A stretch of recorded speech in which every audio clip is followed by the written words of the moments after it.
Well, thank you for coming. This is a really, really important topic that I think every parent needs to learn more about devices and their children. As many of you know, I'm a really anti-social media device person, and I'm not afraid to say it, but especially in elementary school. But I think as kids get older, it is part of life, and they need to know how to navigate it intelligently. So I've invited Ken Harris, who I've known for probably close to 30 years now.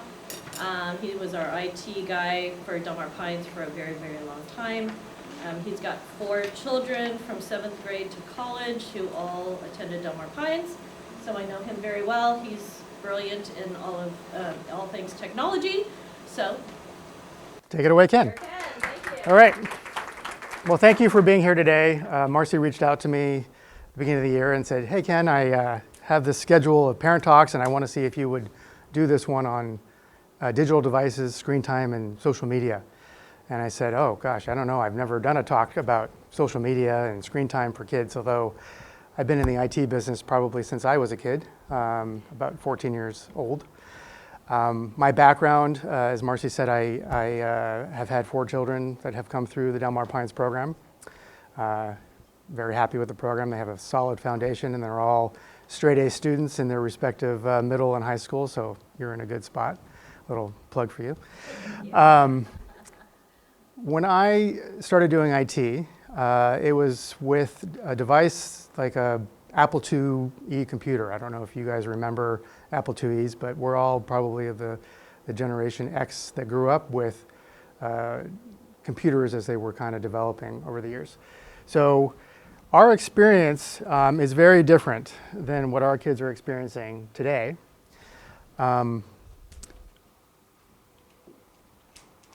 My childhood, I had Nintendo, I had Xbox, I had a lot of video game consoles.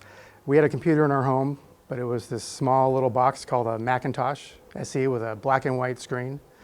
My dad was in finance, so he had no idea what to do with a computer, but he knew he had to have one in order to do the things that he needed to do for his clients.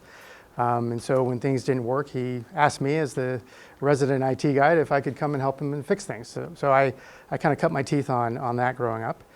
And then I went off to college. I went to Northwestern. I got a degree in all things psychology and a degree in philosophy. But at Northwestern, I was part of their academic computing and network services group.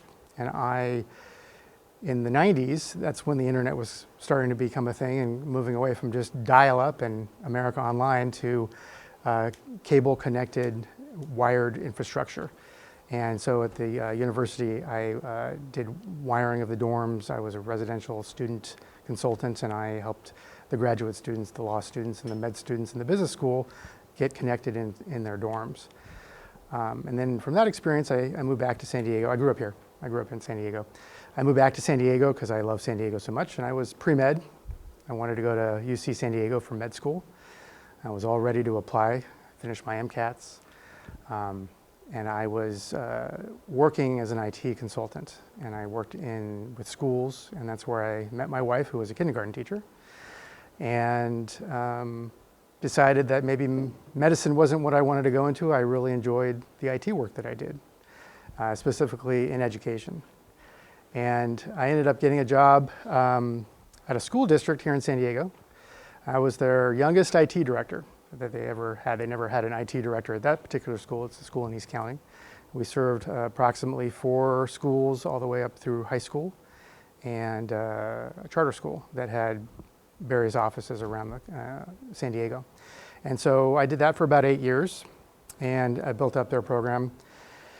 And then I moved on from that. I got my business degree from the Radio School of Management at UC San Diego, and I worked for Qualcomm for a couple years.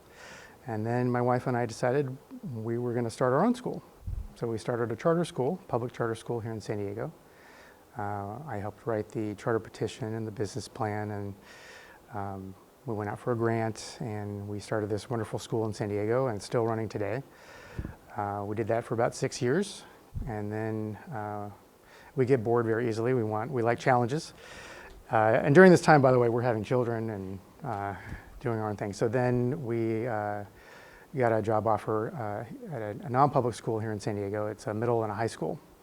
And that school primarily serves a special needs population with learning differences, behavior challenges, and we did that for about 6 years.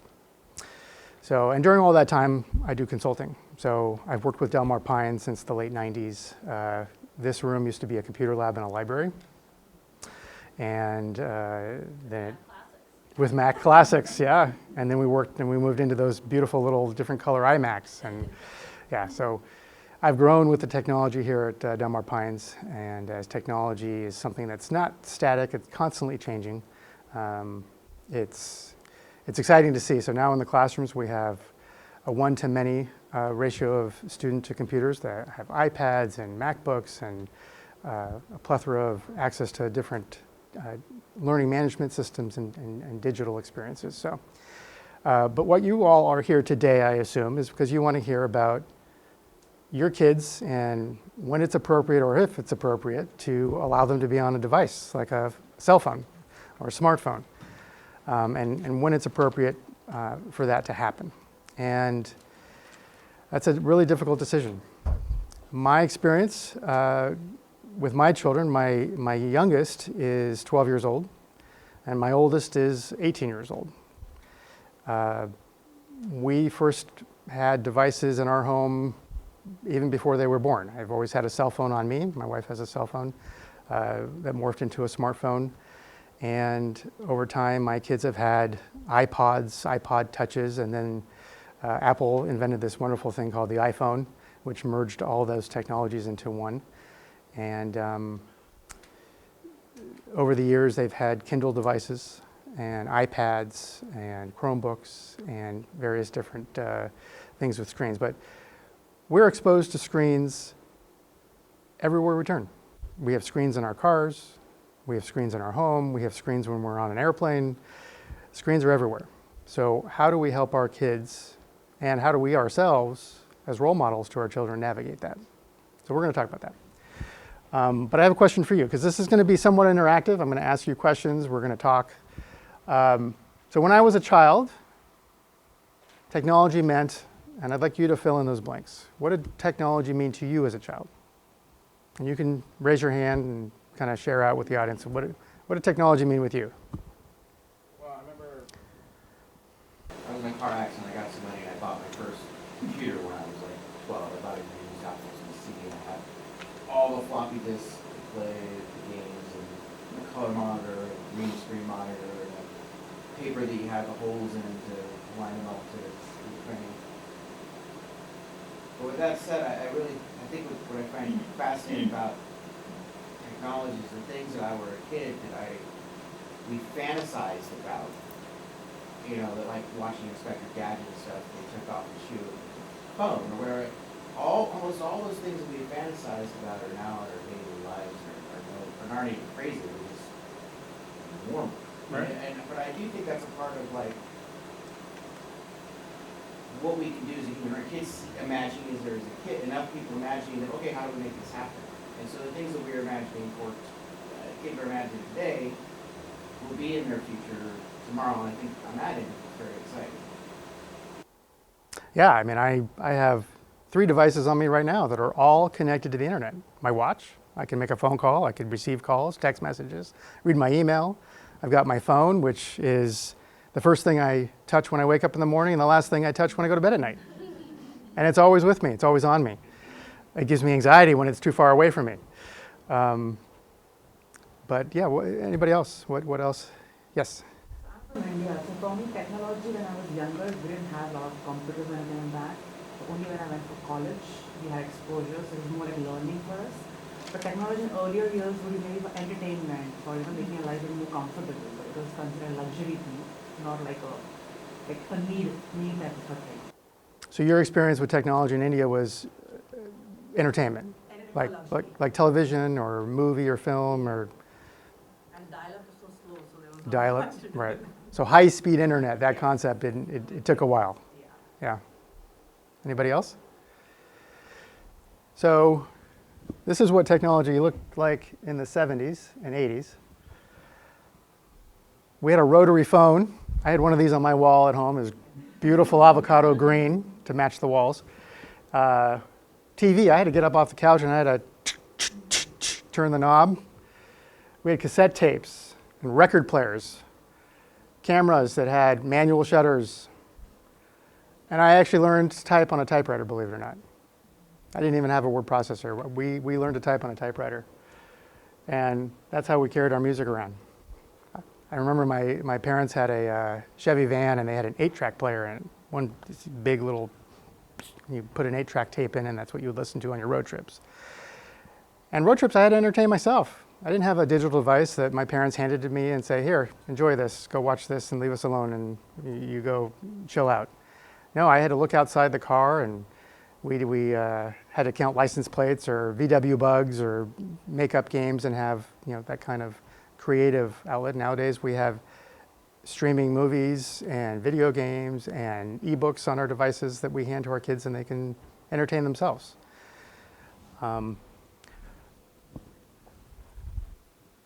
for your child, what does technology mean? Do you have an idea what it means for your children? We kind of touched on some things.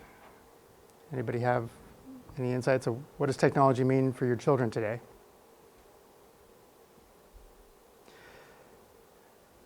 Come on, you Yep. guys. Yep. I said this was going to be somewhat interactive. Communication, Entertainment, communication. Like, kids are busy, I feel, like, especially road trips, what you told me, right? They want something, they get bored so fast, right? Like, Yeah. that's the problem. Anything they get bored, they want technology to keep them busy. Technology is entertainment for them. Yes. It's become a necessity for them. It's a necessity. Yeah.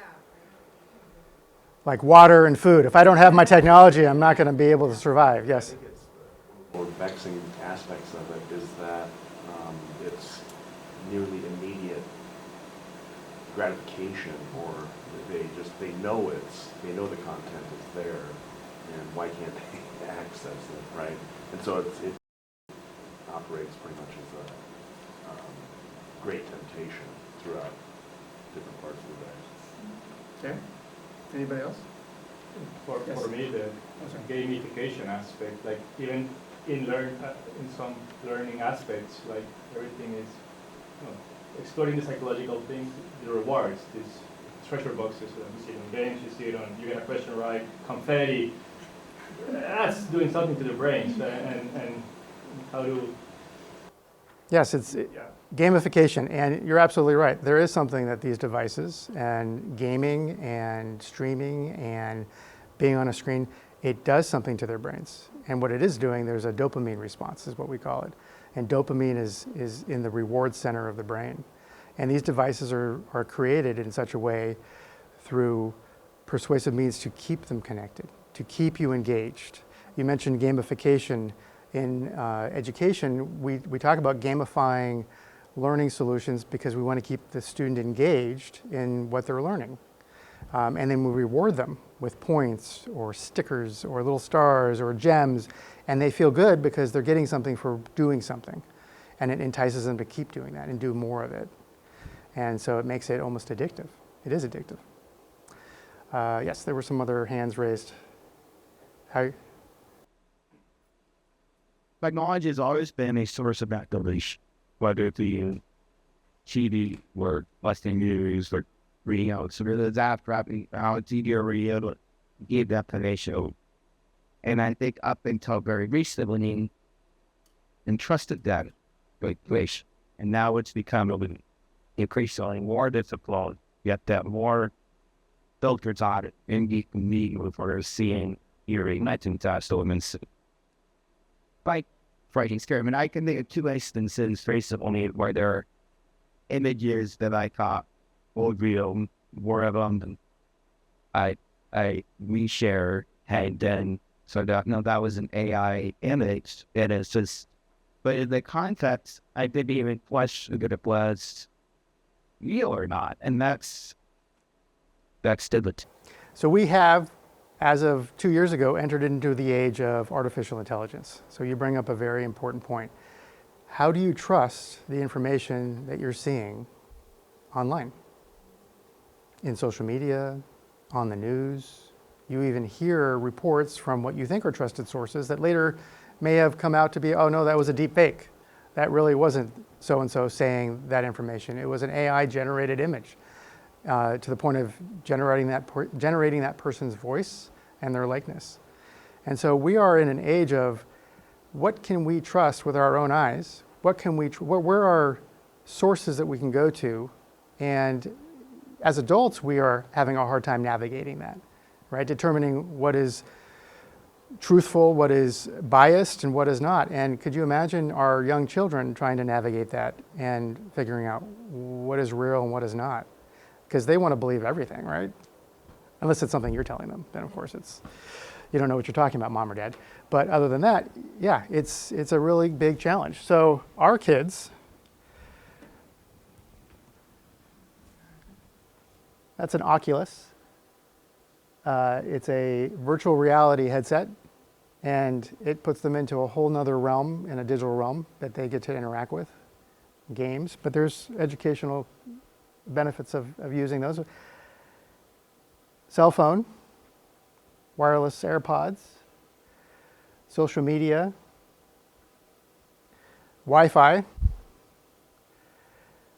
connected devices monitoring everything and anything. These devices have sensors on them that can monitor your heart rate and your number of steps, and there's a lot of data that is collected about you when you have these devices.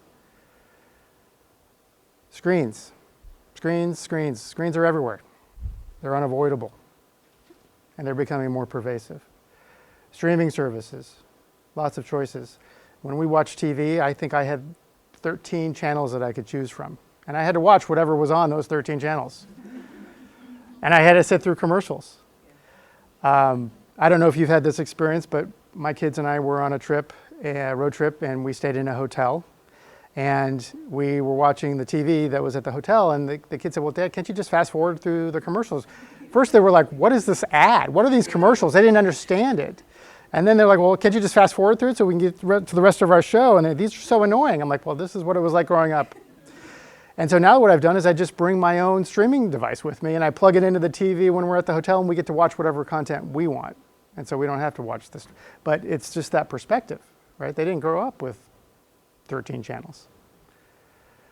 But now they have a device that has access to all of this content. And what we as parents have to do is help them navigate this world. But when they have access to these devices is hopefully a discussion that we as parents have to have, and the decision that we have to make of when we want our kids to have access and what that access looks like. So I'm hoping to delve into that today. I do want to show a couple of things here. So I was inspired for today by a book called The Screentime Solution by Emily Gherkin. It's one of the books I recommended here on the sheet I handed out. I highly recommend. You could check it out at the library. You could buy it on Amazon. It's a very helpful guide that Emily walks you through screen time, and she's very thorough. I borrowed a lot of content from her book, so I appreciate her greatly for her insights, and it was just recently published this year, so it's relevant. So one of the things that she had put together was a chart. And let me see if this will bring it up here.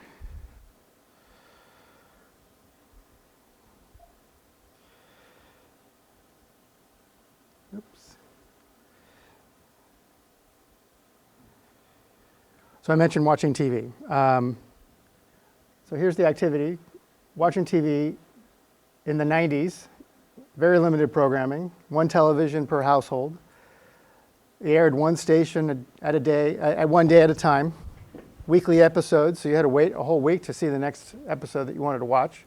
It's not like Netflix where you can sit there and binge a whole series or multiple series. Very different experience. And you had to wait. You had to watch it on a schedule, not within your own control. So the Gen Z, they have numerous options. They have one device per child, or sometimes more than that. It's on demand, it's always on, always available, multiple choices of things to watch, never dull for lack of streaming options. as many episodes as possible that they can want to watch. And then here's an interesting thing. So what they're watching, there's an algorithm. And that algorithm can determine what recommendations to make that would make you want to continue watching, right? We've all experienced this watching streaming services. So it's very difficult to want to turn that off, right? That entertainment, that need for gratification, it's there for you. And it's more enticing than some of the alternatives, like going out and going for a walk or playing sports and reading a book. So I thought that was a helpful little chart that she put together, and it talks about what we lost. And this is important. We lost shared viewing experiences. So as a family, one of our values that we have as a family is we like to come together after dinner, assuming homework is done, chores are done, they're done with sports, they're ready for the next day, and we'll sit down and we'll watch TV together. And it's a shared experience. But I think in this generation that tends to be lost. A lot of kids want to just go away to their bedrooms, teenagers especially, they don't want to have anything to do with the rest of the family, and they want to go talk to their friends, or they want to stream YouTube or watch their shorts on YouTube or watch their movies on Netflix. And we've lost that shared experience as a family. So one of the things we do in our family is we choose a show or a TV series that we want to watch, and we watch it together. Right now we're watching Star Trek, which we've watched already before, but there wasn't a lot of great content out there because it just didn't appeal to us as a family, so we're watching it again.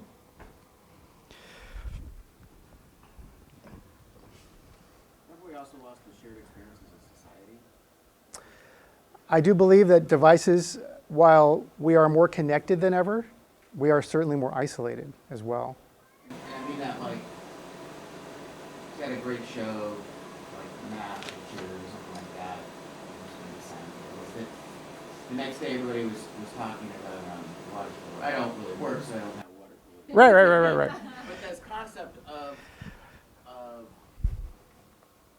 a collective consciousness around something is, as a society, has been lost.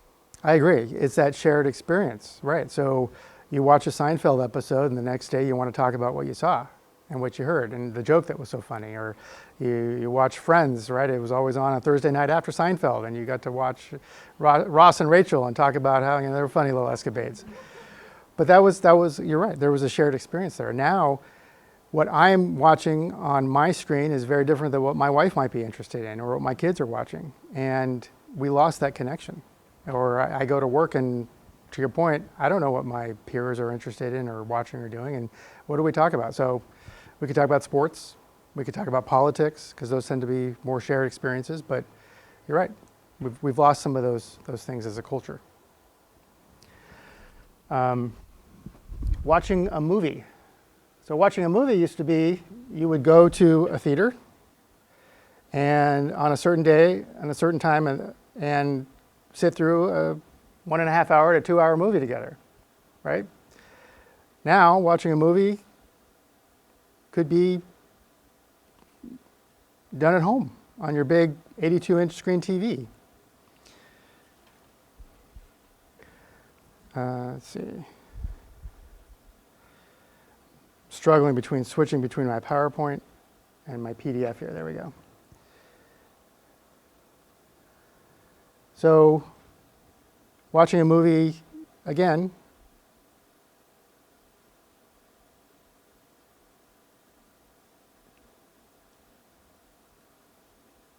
there are differences between what we experienced in the 80s and what our kids, Gen Z, and the next generation are experiencing.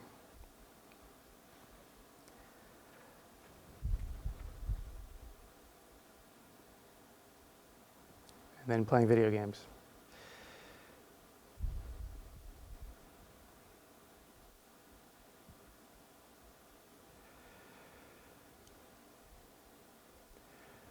I would save up my allowance money, and I would go buy a video game for my console, and I would play the heck out of that game for probably 80 hours until I beat the game.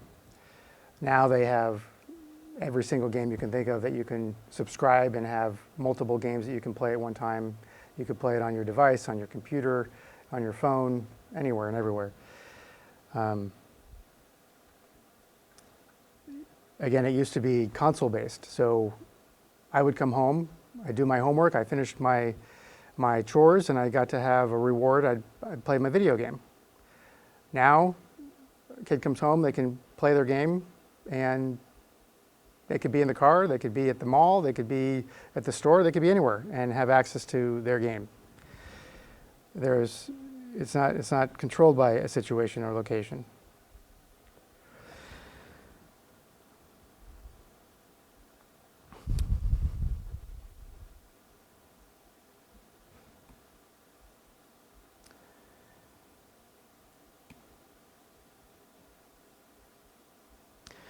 So let's talk about understanding when it's appropriate for our children to have a device and have access.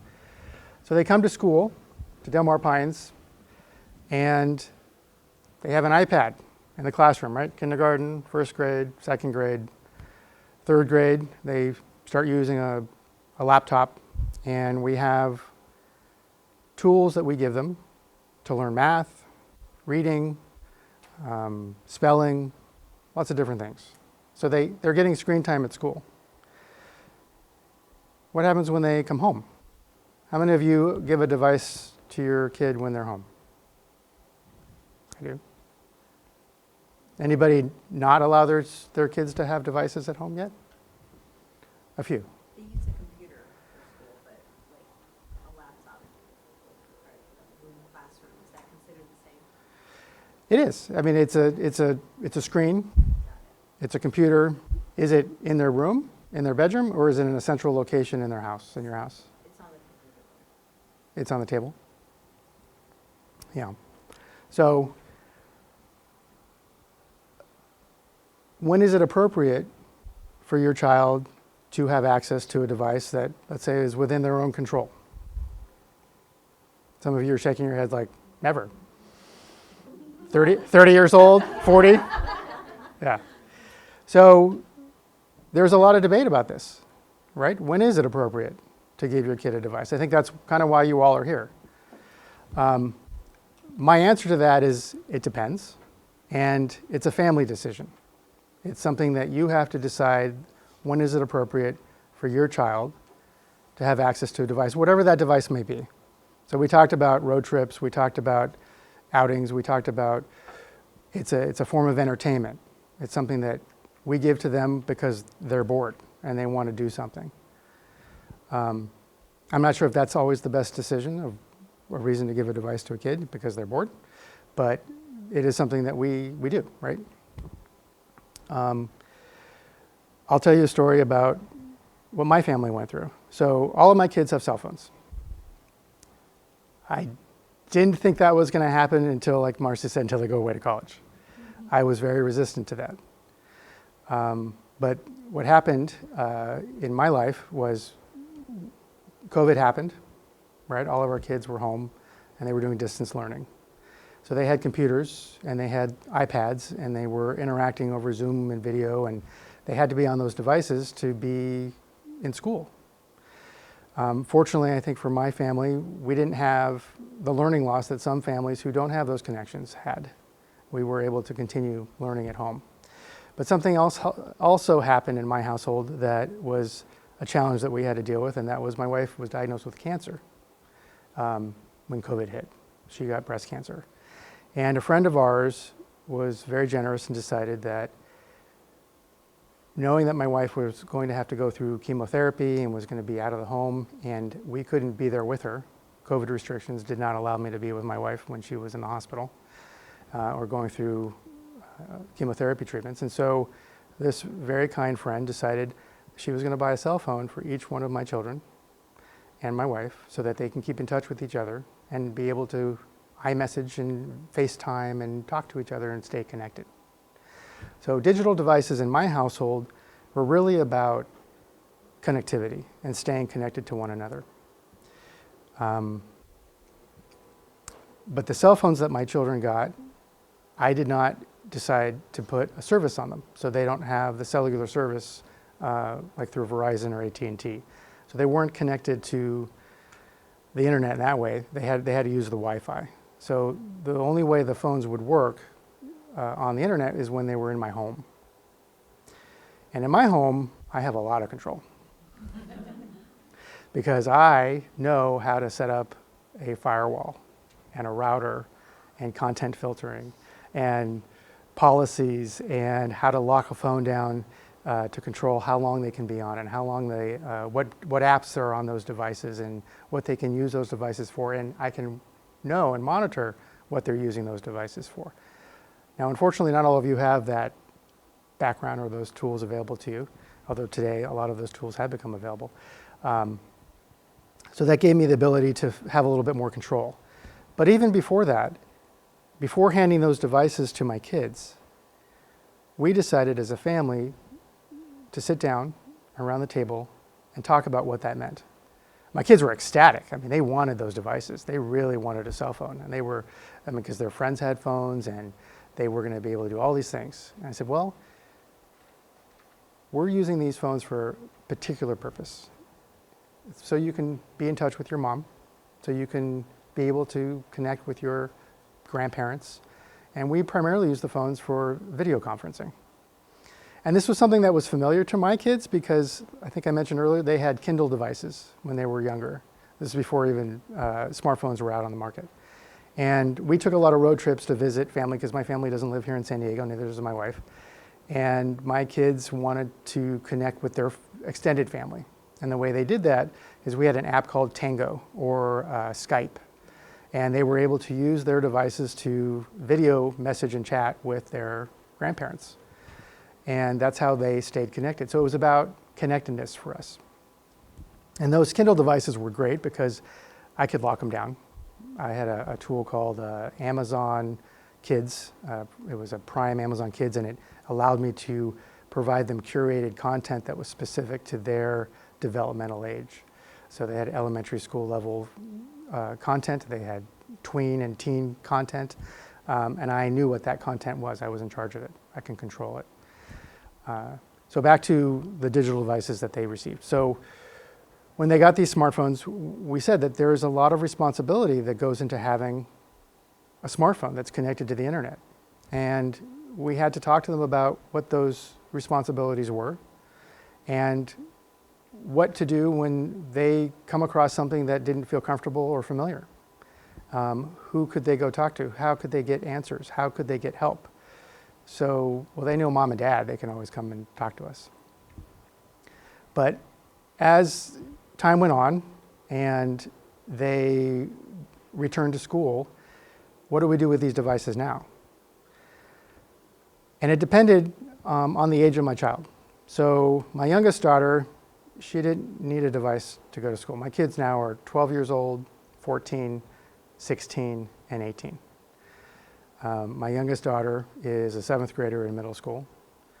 My other daughter is a 9th grader in high school, and my son is a 11th grader in high school, and my eldest son has graduated high school and is now in college, and thankfully he moved out of the house and he's on his own. Although he's at the house more, and we see him more now than we did when he lived in our home. But now those devices have gone with them through their different time in their life, and so they do use them at school in various ways. So in middle school, not so much. In high school, they do. And I'm going to talk about them.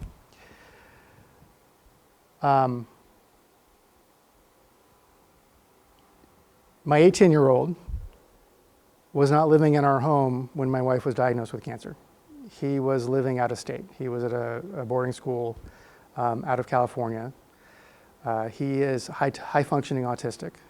He had behavioral problems, some learning challenges.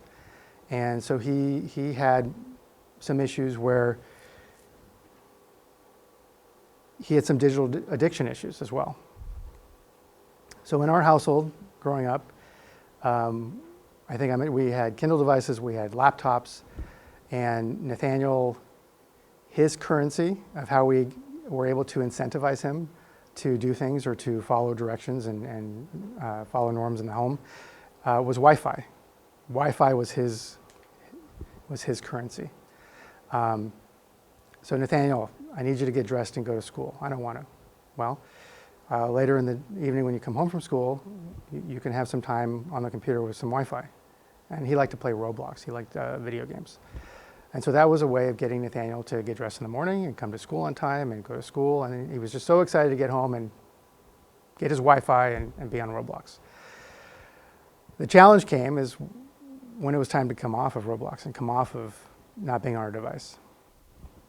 And trying to take a device away from somebody who already has digital addiction issues, ADHD, that was something that he craved.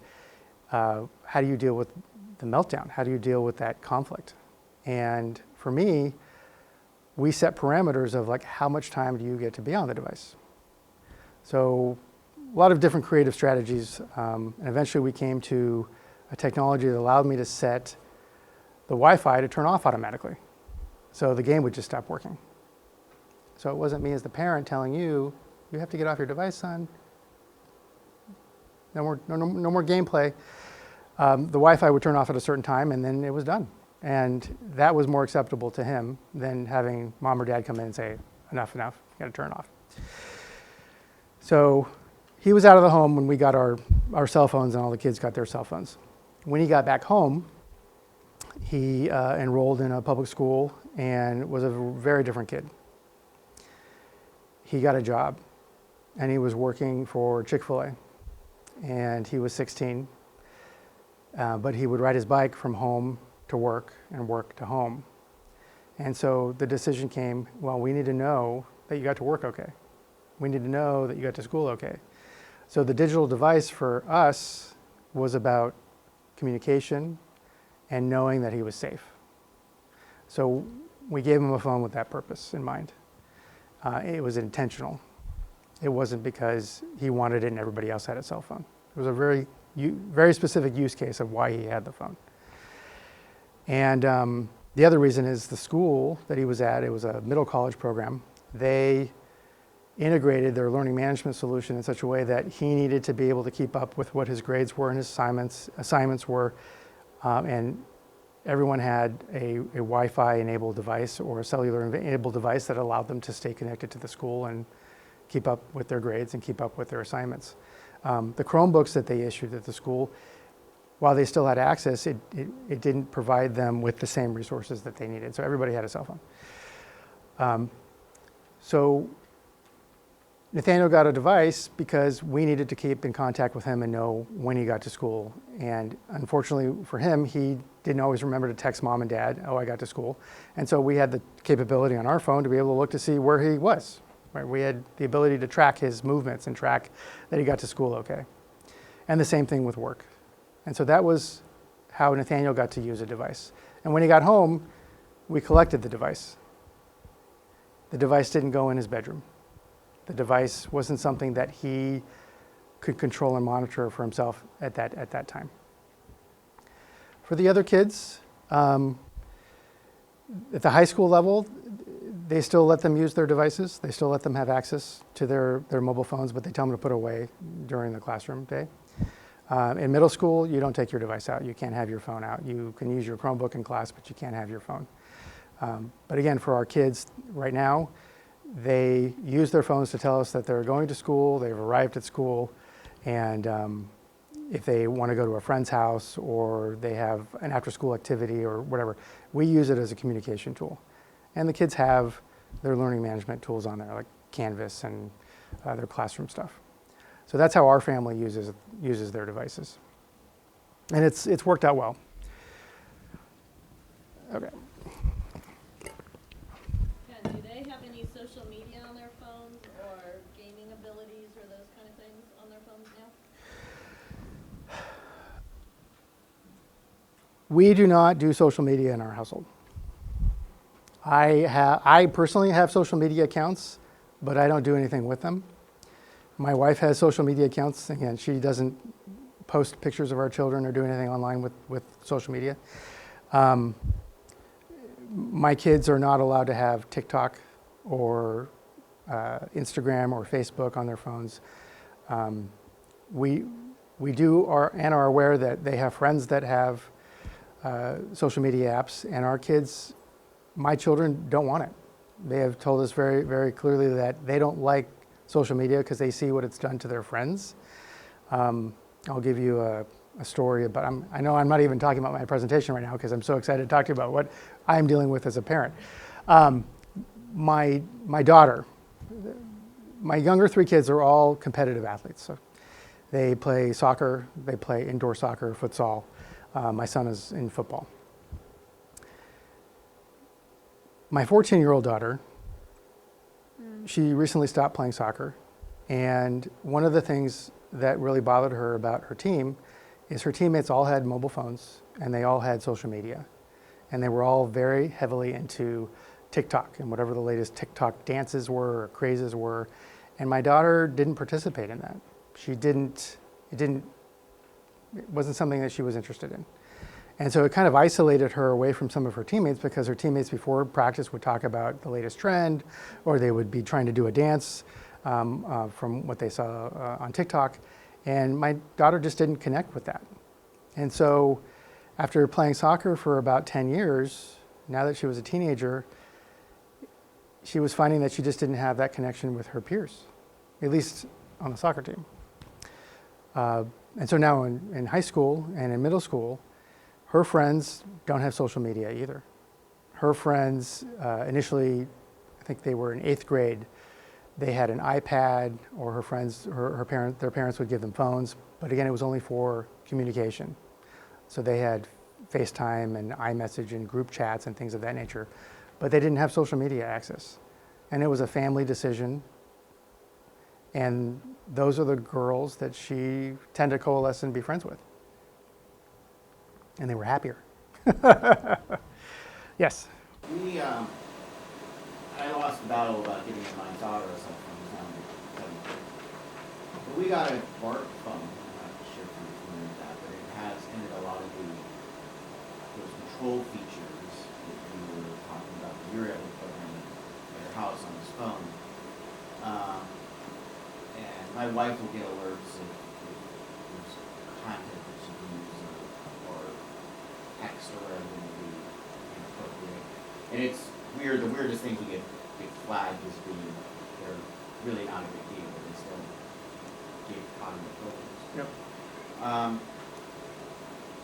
I would say so far it's worked out for us, it's been a good compromise. I do enjoy that, like, now that she's in junior high, being a little bit more into, hey, can I go to my Starbucks with my friends after, and I want her to have the independence to be able to do things on herself, by herself, so by the time she gets to college, she can be independent. And I think the phone is, like you said with your son, was a device that kind of allows that to happen. It's more being like that, I know you're safe, I know where you're at, so there are benefits in that sense. So let me ask you this. Why did you decide 7th grade was the right time for your daughter to have a cell phone? I think it actually happened for her birthday in 6th grade, which was almost a year ago in November. I'm not sure it was my decision, my wife's decision, but she did a lot of research, and it seemed like, and she's really responsible and mature in any way. So I don't know. But I've been in these talks with Marcy. It's like, put it off as long as possible. So, Yeah. I don't know why that decision was made. I was apprehensive to say it. So. And how did you compromise on, you said a Bark phone, and versus an iPhone or another smartphone? Well, that really came with the research that my wife did with Bark. And my wife tends to over-research stuff. Yeah. So that was after, all the pros and cons, and that was which she landed on, and we discussed, and it seemed like a good option. Now, your wife's a math high school teacher. Yeah. Yes. How does she deal with digital devices in her classroom? Do they have a policy where students aren't allowed to bring their phones in? Do you know anything? They're now, you just can't have them out at all. It's becoming more and more restrictive in schools.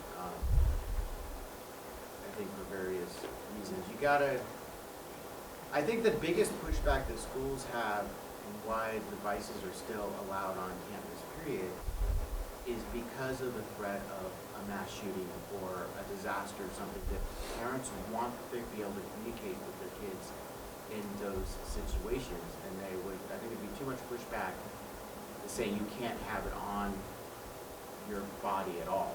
And so I think that can of worms is open now. But how do you use it not to cheat, not to take pictures of tests, and all those things Sure. are obstacles. Yeah, I find it interesting that a lot of the decision making behind of why a parent allows their child to have a mobile phone or a smartphone, it's about safety. And I think it's actually about anxiety. It's about our anxiety as parents. We want to know our kids are okay. I want to know that I can reach out to my child at any time and check in on them to make sure that they're okay and to know where they are. I've traveled the whole world with my kids. I've gone to Brazil with my daughter. She's an international futsal player, and she's played for the United States as a 10-year-old.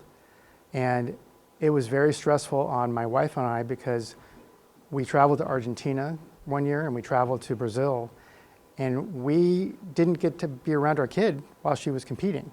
And she was with her group, her team, and she was with individuals who were responsible for her, adults that we didn't know. And so as parents, we wanted to have some control over where our daughter was and who she was with and what she was doing. So we made sure that when we traveled that she had access to us with a smartphone. We got a plan in that country so she can communicate to us. But that feeling and fear is real even when she steps out the door in the morning to go to school on her scooter. Yes? Ken, don't you think that's part of the problem? Because I think parents are so anxious all the time. I mean, when I was a kid, I'm much older than all of you, but my parents never knew where I was. I would walk to school by myself. I would go to a friend's house. I would come home. I'd be playing in the canyon next door. I mean, nobody knew where I was or what I was doing. And I think it creates that independence. Like, I was an intelligent person, and I did some stupid stuff, but Yep. I survived those stupid things. And I think the constant knowing exactly where your kid is every second of the day and all the tracking, even with my kids, I've never tracked my children on cell phones. I think it's creepy and weird. My sister, on the other hand, tracked her kids everywhere they went all the time. And I think it's increasing anxiety instead of decreasing anxiety a lot of the times. And it's just, I don't think it's a good So, to do, because your kids are actually safer than they were back when I was a kid. I mean, with everything else, you just hear about it more, but there really aren't more instances of kidnappings and all these things that parents are so worried about. So I don't know. I think it's feeding the anxiety instead of reducing it. And I think it's feeding into both. The kids are more anxious and parents, you know what I mean? Yeah. Feeding off each because other, I so it know makes it my worse. parents are watching me. They know where I'm going to be, and they told me I need to text them when I get to where I'm supposed to No, get. but Yeah. I mean, when we're anxious about it, it's just creating like anxiety in them as well. So it's like we're mirroring each other. And the other issue too is I feel like having access to Safari is way more dangerous than, oh, did they make it to school? I mean, Right. right? And the chances of something happening at school, I think Are are way so less than what's going to happen. Exactly. Right. I So think this device is even more scary than the idea of them absolutely. forgetting their homework and not being able to get to school. Things that are behind the brain are much more dangerous. Yep. So I'm going to tell you some stories. Again, it came down to safety for my wife and I, why we wanted them to have a device. And one of our worst fears were realized because my son Noah, who is now a junior in high school, he has an electric bike. That's a whole nother story that we could talk about of giving them an electric bike. But he was riding it to school one morning. It had just rained the day before, so the roads were a little slick and wet. And he was leaving the stoplight, and his bike slipped on the road paint on the bike lane, and he fell off his bike. And he fell into the curb, and he hurt himself, and the bike was a wreck. And he had his phone with him, so he called my wife, and he called me, and my phone was on mute, and I never heard it. I didn't see the text messages, and he had his phone and he realized, okay, mom and dad aren't picking up. I'm really hurt and I need some help. And he knew, he called 911. And he was disoriented. I think he had a concussion. He didn't know where he was, even though he rides that route to school all the time. But because he had his phone and was able to call 911, they were able to find him based on his phone location. And paramedics came and they were able to take him to the hospital. And so once I looked at my phone and saw all these missed calls, I freaked out. And I had this voicemail from him and from the fire department and then from the hospital. I'm like, oh my God, what's going on? But my son had it all managed. He was able to get the help he needed. He got transported to the emergency room. And because of the phone, we knew where he was. And I was able to go to him and meet him in the emergency room. My other son also had an electric bike. And as I mentioned to you before, he was riding to school and he got hit by a car. Maybe you get rid of the like. Maybe you get, yeah. Maybe it's not the phone, right? Oh, yeah. And fortunately, he was able to call us and we came and got the bike and the person who hit him stayed and we were able to get insurance information and make sure that he was all right.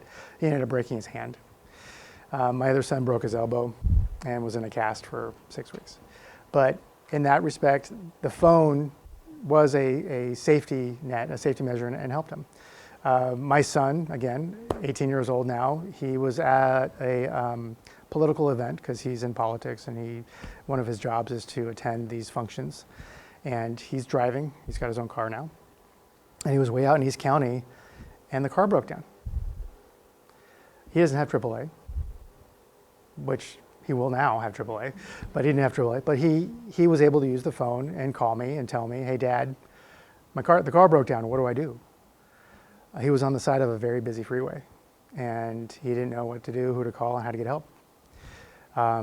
So Dad went out there as AAA and I went out there and helped him out. But the phone really did put at ease the fear that they have a way of staying connected and getting help when they need it. So, which is the reason we felt they needed the phone. One of the things I was going to talk about was family values. And one of the values that we in our household is very high is respect, honesty, and trust. And I told my children, I'm giving you a device that has the capability, should you make bad decisions, to get you into a lot of trouble. And I feel that because we're able to have an open relationship and have conversations with one another, that I'm going to trust you with this device. I'm going to trust that you're going to make good decisions with this device. And we talked about all the bad things that can happen. We talked about how do you deal with people who text you who you don't know, because that happens. We probably as adults get that. I get spam calls all the time, robocalls all the time, a text message saying hi to me and I don't recognize the phone number. I don't respond back to that. But as a kid, they might think, oh look, I don't know who that is, but I should probably respond and let them know I don't know who you are. But helping your child navigate how to deal with those types of situations is very important before you just set them out there and let them have a free-for-all. Because there's a lot of content out there on the internet that is very scary. And there are people out there who are very bad actors that want to get in touch with your children. And, right? So let's get back to my presentation here. This is part of the reason we wanted to have this discussion, right? We want to talk about our personal experience and know how we navigate that.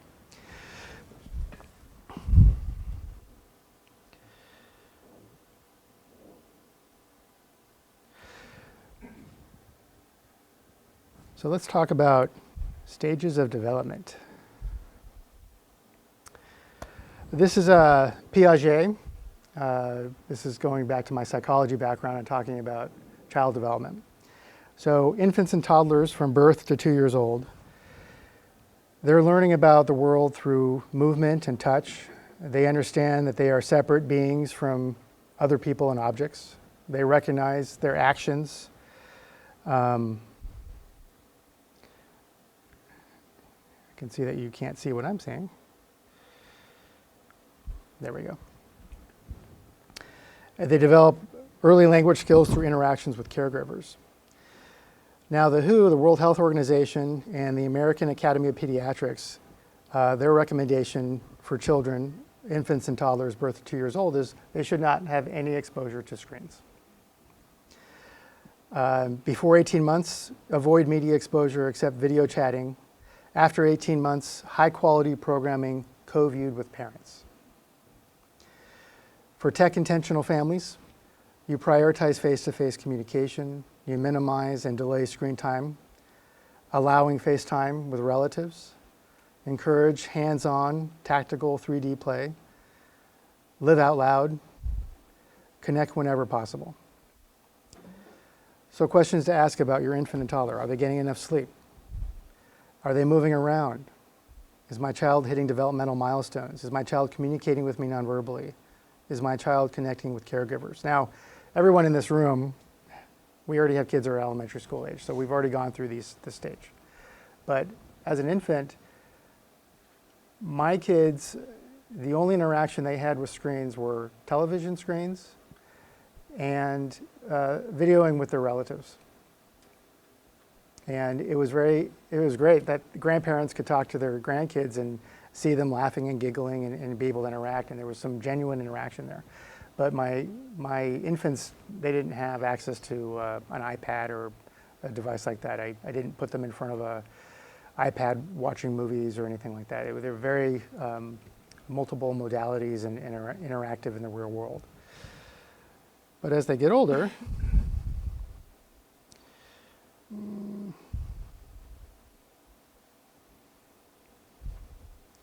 preschool and kindergarten,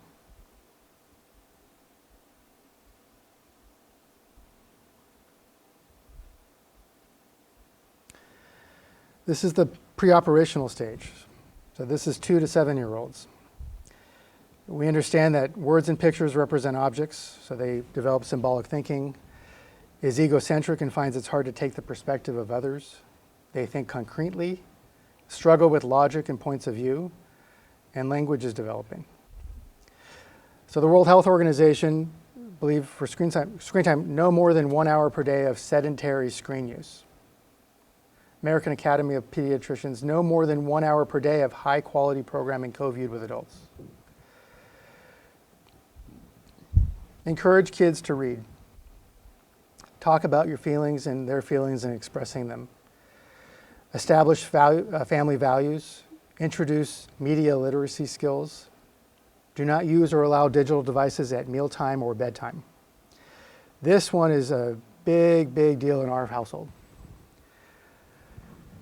So even my 18-year-old and my 16-year-old, when we're sitting down together, and we sit down together and we have all of our meals, our dinner time meals together. So they come home from school, from sports. We make our dinner time a precious time in our family. And we make sure that our devices are not at the table. I'm the only one who breaks that rule. And I tell them the reason I break that rule is because the work that I do, I need people to be able to get a hold of me. I am responsible for critical technology infrastructure in some medical offices and in some schools, and I need to be able to receive a phone call or a text alert. But I don't look and check my phone. It sits apart from me at the dinner table. At bedtime, we have actually, over the years, have changed that rule. It used to be no cell phones in your room. We used to have a rule, no digital devices in your room. But we've had to change that over the years because school has required them to do almost everything online. So the school district that my kids are in is Poway Unified, and they're issued a Chromebook when they start 6th grade, and then they turn that Chromebook in at 8th grade, and then they're issued a brand new Chromebook in 9th grade, and they keep that same Chromebook all the way through their senior year in high school. And on that device there's Canvas, which is a learning management solution, and that's where their assignments are posted, classroom announcements, and they don't have physical textbooks. Everything is a digital textbook. So everything is on the screen, and all their assignments are done on the computer, and they're turned in on the computer. And their grades are on the computer, which means in Canvas and in their Synergy is the platform they use for their student information system. they always know, my kids always know what their grade is at every minute of the day. Now, that in and of itself might be problematic because they're very grade conscious. They always want to know what their grade is on an assignment or on a test. But anyway, so in the beginning, we said no devices in your room. They had to be in common areas. I need to be able to walk by and see what you're doing on your device. I need to be able to see what's on your screen. That's how we started out. And as the years went by and the requirements from school changed, we became more lax and said, okay, you can have your device in your room, but you have to be doing schoolwork on it. This isn't playtime. And so that goes to the value of trust and honesty. I had to know my kids were doing that. And again, if I chose to as a parent, I had the tools that I could remotely look to see what they were doing on their devices. I had control over my home network so I could see what devices were on the Wi-Fi and were connected and were actively on the internet. And so I trust but verified to make sure that my kids were doing what were expected of them. And now they have their phones in their rooms. And the reason I allowed that is because my kids, to help them go to sleep at night, because they're so wired and involved in so many things, they need to listen to an audiobook to help them, shut down at the end of the day and calm down at the end of the day. So I agreed that you can have an audiobook or white noise playing on your phone or device at night, but you're not to use it for sending text messages, you're not checking alerts, you're not doing school, you're going to bed. And so they do have their devices in their room. My advice is to not have digital devices in the room because it is a distraction. It may affect and impede sleep and regulation. But again, this is an individual decision you as a family have to make for yourself with your child. Does anybody have a question? Yes. Some experience about how digital and bedtime relationship. My kids don't have device in their room. They don't get to use it before they're bed. But my son, he likes video game time, and we're like, if you finish all the things you need to do, dinner, you did brush, homework, all then you allowed to have some fun time. And then what he shared is, if he watched something so interesting or he played the game so much into, and he gets to bed right after that, his thinking will connect to what just happened, and it's harder to fall asleep. Right. And then so we learned that if we schedule it away a bit from bedtime, so when he goes to bed, his head might not be so busy with what he just played, it's easier to fall asleep. Right, so the comment that was made is that her child would be on a device and playing a video game in his room before going to bed. And what you found was the brain was so stimulated from playing that game that it was hard to turn that off and to calm your mind and be able to fall asleep.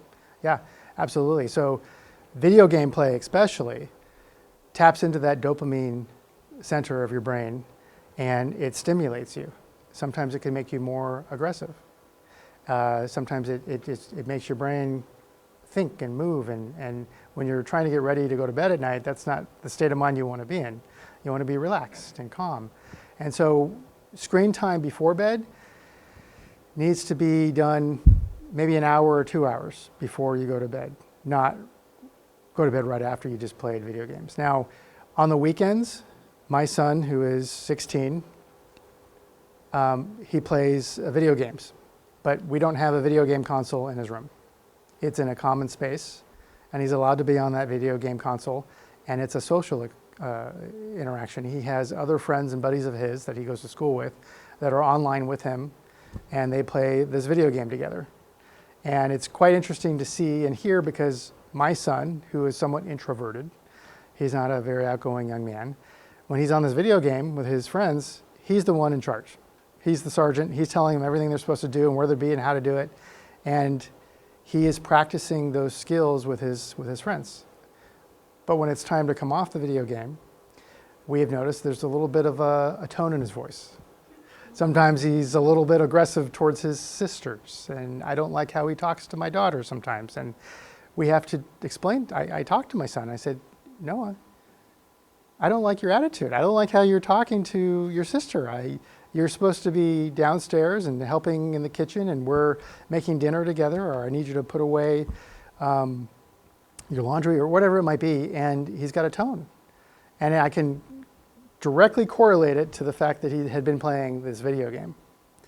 And so I have to have a very open and honest conversation with my son about how it affected him. And he doesn't know that that's how it is happening. He doesn't realize that because he was playing a video game that he has this edge to him. And Noah, Marcy, he's the nicest, most mild-mannered kid. But when he comes off of playing this video game, it's tense, right? He's just more aggressive. So yes, to your point, I don't recommend video game playing right before you go to bed. We don't allow video game playing actually during the school week. It's a reward for when you finish your chores, you finish your work, that you get to have that time. Anybody else have a comment? Yes?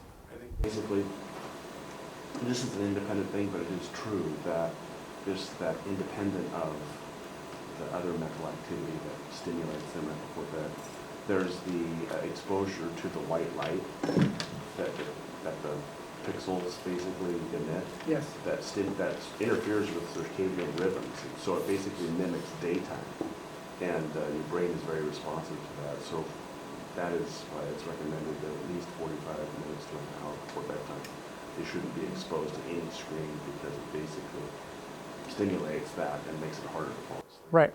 Especially in our urban environment, it's not just screens, but it's the lights around us. It's the street lamps. It's the lights that it's always on, right? We don't get that true dark experience when we're going to bed.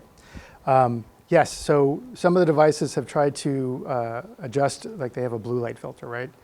It's still a screen. You're still looking at it.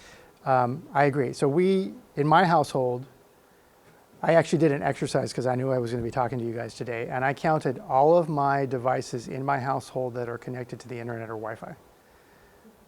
Anyone want to venture a guess how many I came up with? 25. Not even close. 20? 35? 50?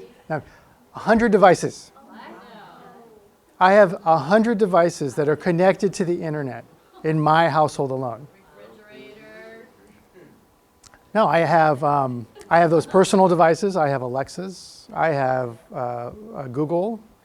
I have Amazon Fire Stick. I have a Chromecast. I have iPads, cell phones, laptops, a doorbell, a lock, alarms. I have a water sensor in all my rooms that sense for leaks. But they're all connected. They're all connected, and they're collecting data about my home. They're collecting data about how I use those devices and when I interact with them. They record what I say, even when I'm not necessarily telling it to record what I'm saying. So my house is listening to me, right?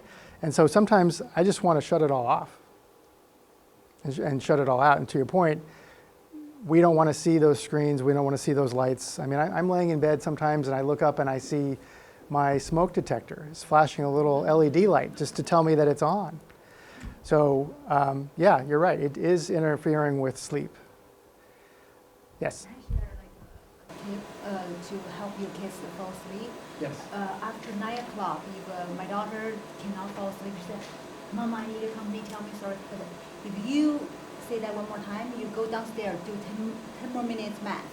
And then she fell asleep immediately. Or you like after 10 minutes, I check it out in your room, and you didn't fall asleep. 20 minutes math, and then it's like she's afraid of math. Oh, okay. So if she can't fall asleep, you're doing math problems. It's like a very parent in your mind. Yes. Like you have to think about the or something. Yeah, it's kind of like working out in your brain and carrying you out. Well, I think we can all agree sleep is one of the most important things a young mind needs to have. That's when they consolidate all the experiences of the day. That's when their body functions get to shut down and focus on growing. Sleep is very important, and we make sleep very important in our household as well. My youngest daughter, I love her, 12 years old, 8:30, oh my God, it's 8:45. I have to be in bed by 9 o'clock. That's her. and she's my early riser. I have to wake up by 6 o'clock because I have to do my bunnies. We have 10 animals in our household. One of the other side effects of COVID and being home, we have 6 bunny rabbits, and they all need to be fed, and litter boxes changed and water filled up. And so she knows in order to allow her enough time in the morning to get ready for school and do her routine, she needs to take care of her. She has to go to bed because she needs to get enough rest. So my kids are very scheduled of, we do our sports, we come home after that, we take a shower, we do our homework if it hasn't been completed, and then we have to help out in the kitchen. We have to, they help me cook, they help my wife cook, they set the table, we eat the meal and we all clean up together. And then we have to then there's the routine of either we're gonna watch TV together for a little bit or read a book, or we go for a walk in the neighborhood. And then we have to start getting ready for bed. We have routine, and having a routine is very important to getting a good night's sleep as well. Did you have a comment?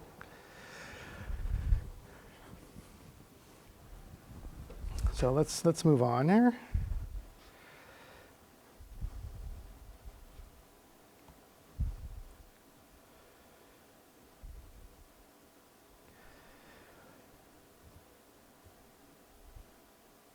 So let's talk about establishing family rules for device usage. So I have a link here to Family Media Plan. This was a tool that was put together by the American Association of Pediatrics. Hold on a second. And I have linked to this on your handout. It's under American Academy of Pediatrics. And I highly recommend, this was not something that was available to me when I was giving devices to my children, but had it been, I would have certainly used this tool as a way of coming down with rules and expectations. Welcome to the Family Media Plan, where you can easily create a personalized plan that works within your family's values and busy lifestyles. The tool is available in English and Spanish. Want to use the tool like an app on your desktop? Simply click on the icon in your browser and select Install. This will allow instant access to your plan anytime, anywhere, and from any PC with an internet connection. On your mobile phone, if you have an Android, simply use Chrome to navigate to the Family Media Plan. Once there, scroll down and select Add Family Media Plan to home screen. You can also tap the 3-dot overflow menu in the top right corner and select Install App. Chrome will add the application shortcut to your home screen. For iOS users, navigate to the Family Media Plan in Safari, then tap the Share button, tap Add to Home Screen, and then tap Add. The Family Media Plan will show up on your home screen like a native iOS app. Here's how it works. To get started, create a profile for each member of your family, adults too. Include their names and ages. You can even add fun avatars for each family member. Add as many family members as you need. Click or tap on the Continue arrow to move through the tool. Next, you will find a list of media priorities to choose from. They are all selected by default, but you can unselect them if you prefer to choose only those priorities that are most important to your family. Click or tap Continue. The tool will now move you through each priority you selected and offer ideas and tips to help you make the plan work for your family. The progress bar above shows the priorities you selected. Click on any of those to move forward or back through the tool. You can even go back and add priorities if you skipped any.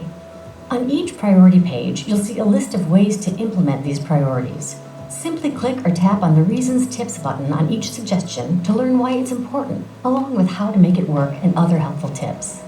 Tap or click on which child you want to apply the suggestions to. You can easily select them all at once or clear and choose one at a time. Once you've gone through each priority, you're ready to review your family media plan. Each family member has a tab with the tips you selected. You can choose to print your plan, or if you are logged in, you can easily share your plan by email or text. If you have not registered on healthychildren.org, don't worry, it's quick and free. At any point you decide to make changes to your plan, simply go back in, make your desired changes, and review. In fact, it's a good idea to update your plan for things like school breaks, or as your children get older. Another great idea? Print your plan and hang it on the fridge or somewhere in your home to remind you and your family about your plans. Get started today and put the family media plan to use in your family.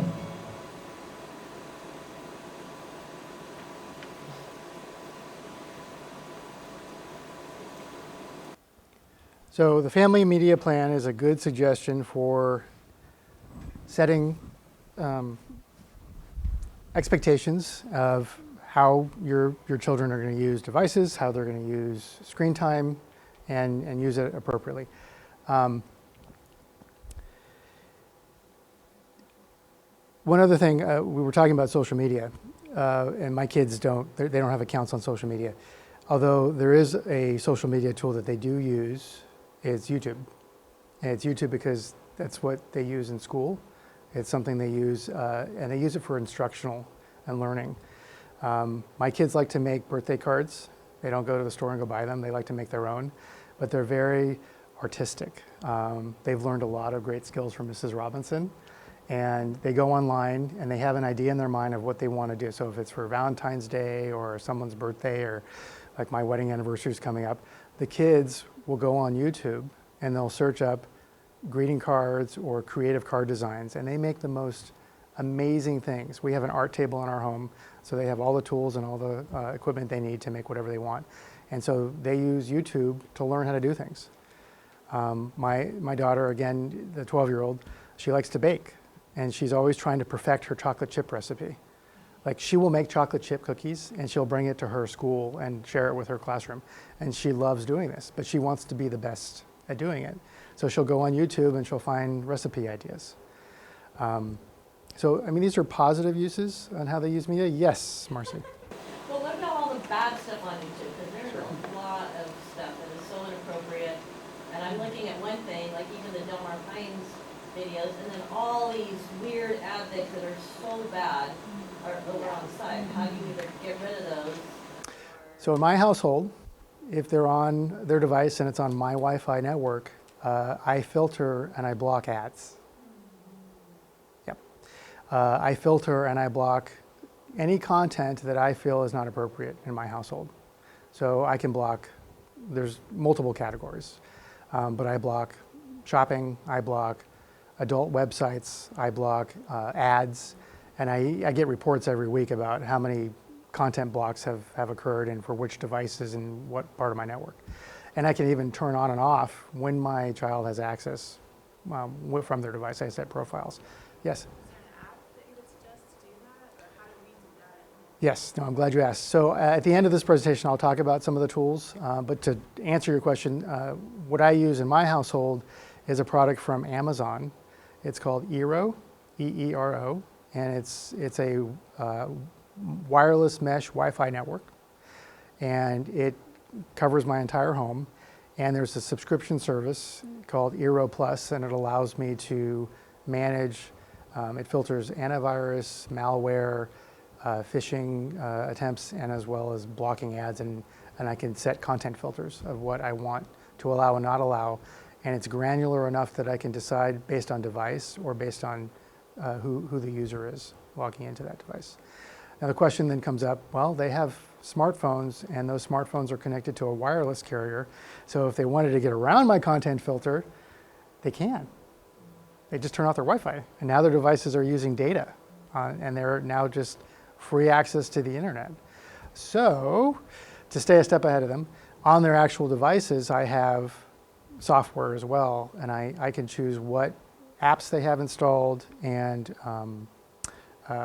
what content they're allowed to see on those devices. Now, if there's a will, there's a way. They can get around it, and I'm aware of that, and that's why it comes to the value of trust, honesty, and respect. And I tell my kids, at any time, I am allowed to take your device and look at what you have on it. I can look at your text messages, I can look at your browsing history, I can look at your email, and you can't say or do anything about it. And if you have a problem with it, you lose your device. So we set those restrictions off the bat before we even gave them their device. And I also told them, if you change the login to your device so that I can't get into your device, you've lost your device for a period of time, because that has, violated our trust and agreement. So I think you need to establish those standards before you hand over a device to your kid. You have to understand that mom or dad, we are able to look at your device at any time that we choose to. And there have been times when I've collected devices and I could see on their faces like the panic, like, but I need it, I want it. No. And actually, my daughter had an experience. I'll give you a little correlate. My 12-year-old, she has some girlfriends and some guys, some boys that were wanting her number. And I told my children, under no certain experience, you are not to give your number out without my permission. I want to know who has access to you. And so her friends, her girlfriends, gave my daughter's phone number to one of the boys that was interested in my daughter. And then he was able to message her. And I had to deal with this new reality, like, oh my God, now I've got boys that are able to talk to my daughter at any time they wanted to. And I had to sit down with my daughter and talk about how she needs to tell her friends that that wasn't appropriate. That was a violation of her trust in their friendship, of giving her information without her permission. But it's going to happen. And so all of these bad things that are possible, you need to equip your children with the idea that, how do you handle it, right? Are you mature enough to deal with a situation like that? And if not, maybe it's not appropriate for you to have this device or have this access. Or if you are mature enough to handle it and don't necessarily have the skills or understanding of what to do when you're faced with this situation, who can you go talk to? Do you have a trusted adult in your life? If you don't want to have the conversation with dad because it's about a boy or mom, right? Do you have somebody else you talk to and get advice? So that's very important, laying those ground rules. Yes, Marcy.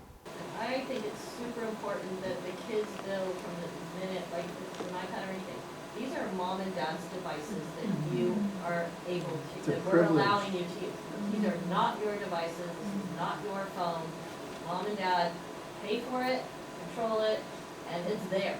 And they are being nice to be able to give it to you. And if you're not using it correctly, it's back to mom and dad, and that's it. Because I think so many kids, and never, okay, you shouldn't buy your kids a phone, but if you do, never, ever, ever buy them the brand new latest phone. If anything, you get the new phone and your kids get your hand-me-downs. Because that we did with that with my kids. It's like, I'm getting the new phone, you are getting my hand-me-down because this is, you're not getting the latest, greatest thing. Never, ever buy your kids the latest, greatest thing. It should always be like years old and hand-me-down, because it sets up a very, very bad. So I'm gonna come off of that. No, I'm not going to disagree with you. However, my 12-year-old, again, has very specific things that she likes and wants. And her currency is that she does chores, and we pay her to do those chores. And so the money that she earns, she gets to choose how she wants to spend that money. And one of the values and things that are important to her is she wants the latest technology. She wants to have AirPod Pros. She wanted an Apple Watch. She wanted a cell phone that had some more capabilities than the one that she was given. And so I told her, I said, I'm not buying that for you. You're going to have to earn it. And by golly, that girl worked her tail off and she earned it. Yeah. If right? they earn it, that's okay. But Yes. for parents to just hand kids Yes. the latest, greatest stuff, saying, here, sweetie, this is for your birthday, whatever, completely wrong. Yes, I agree with you completely. And I think, at least in our household, my children have to have some skin in the game. And so while I do pay their wireless bill, they pay half of it out of their chore money. Because they realize it's something they have to work for and earn. It's not just handed to them and given. And because of that, they respect it and they value it more. Was there a question? I don't have a question, and I'm not disagreeing with you at all. Don't disagree with the director. But we know that that is not the culture in all families across the line. I know. And that That's the in and of problem. itself is something that some children and some families react to a lot more strongly to than other kids, you know? and it becomes a problem. Even the example you gave of, you know, your daughter had to explain to her friends that that wasn't cool. I don't know how Wasn't much easy. that message stuck. So I don't know how long some of those friendships will last. Correct. You know what I'm saying? Absolutely. Yeah, and I want you all to know, I don't judge the decisions you make in your family, just as I wouldn't want to be judged for the decisions we make for our family. Everyone's family is unique and different. Our cultural background is different. Our upbringings are different. Our family values are different. Our expectations and the maturity of our kids are different. And so really, it's an individual family decision what you choose to do in your household, right? And for your children, they're going to have peer pressure. But they're going to have peer pressure not just because of digital devices or social media. There's so many other peer pressures that they have to deal with because they're a teenager and they're going through changes and different experiences. And as parents, we have to be there to help navigate them through those experiences, right? I think maybe the situation, and you alluded to that, was COVID. That was, I guess, what opened kind of Pandora's box for us maybe a couple of years earlier than it would have otherwise happened. That was the only way to communicate with friends. Yes. And do you want to keep them isolated for 1 year or 2 years? No contact, or Zoom with your friends and then do some playtime together. So that Pandora's box is, at least in our family, is open. It is. And so we can't put the genie back in the bottle. How to manage that? And one of the issues is I can set control times. I can say 1 hour of screen time.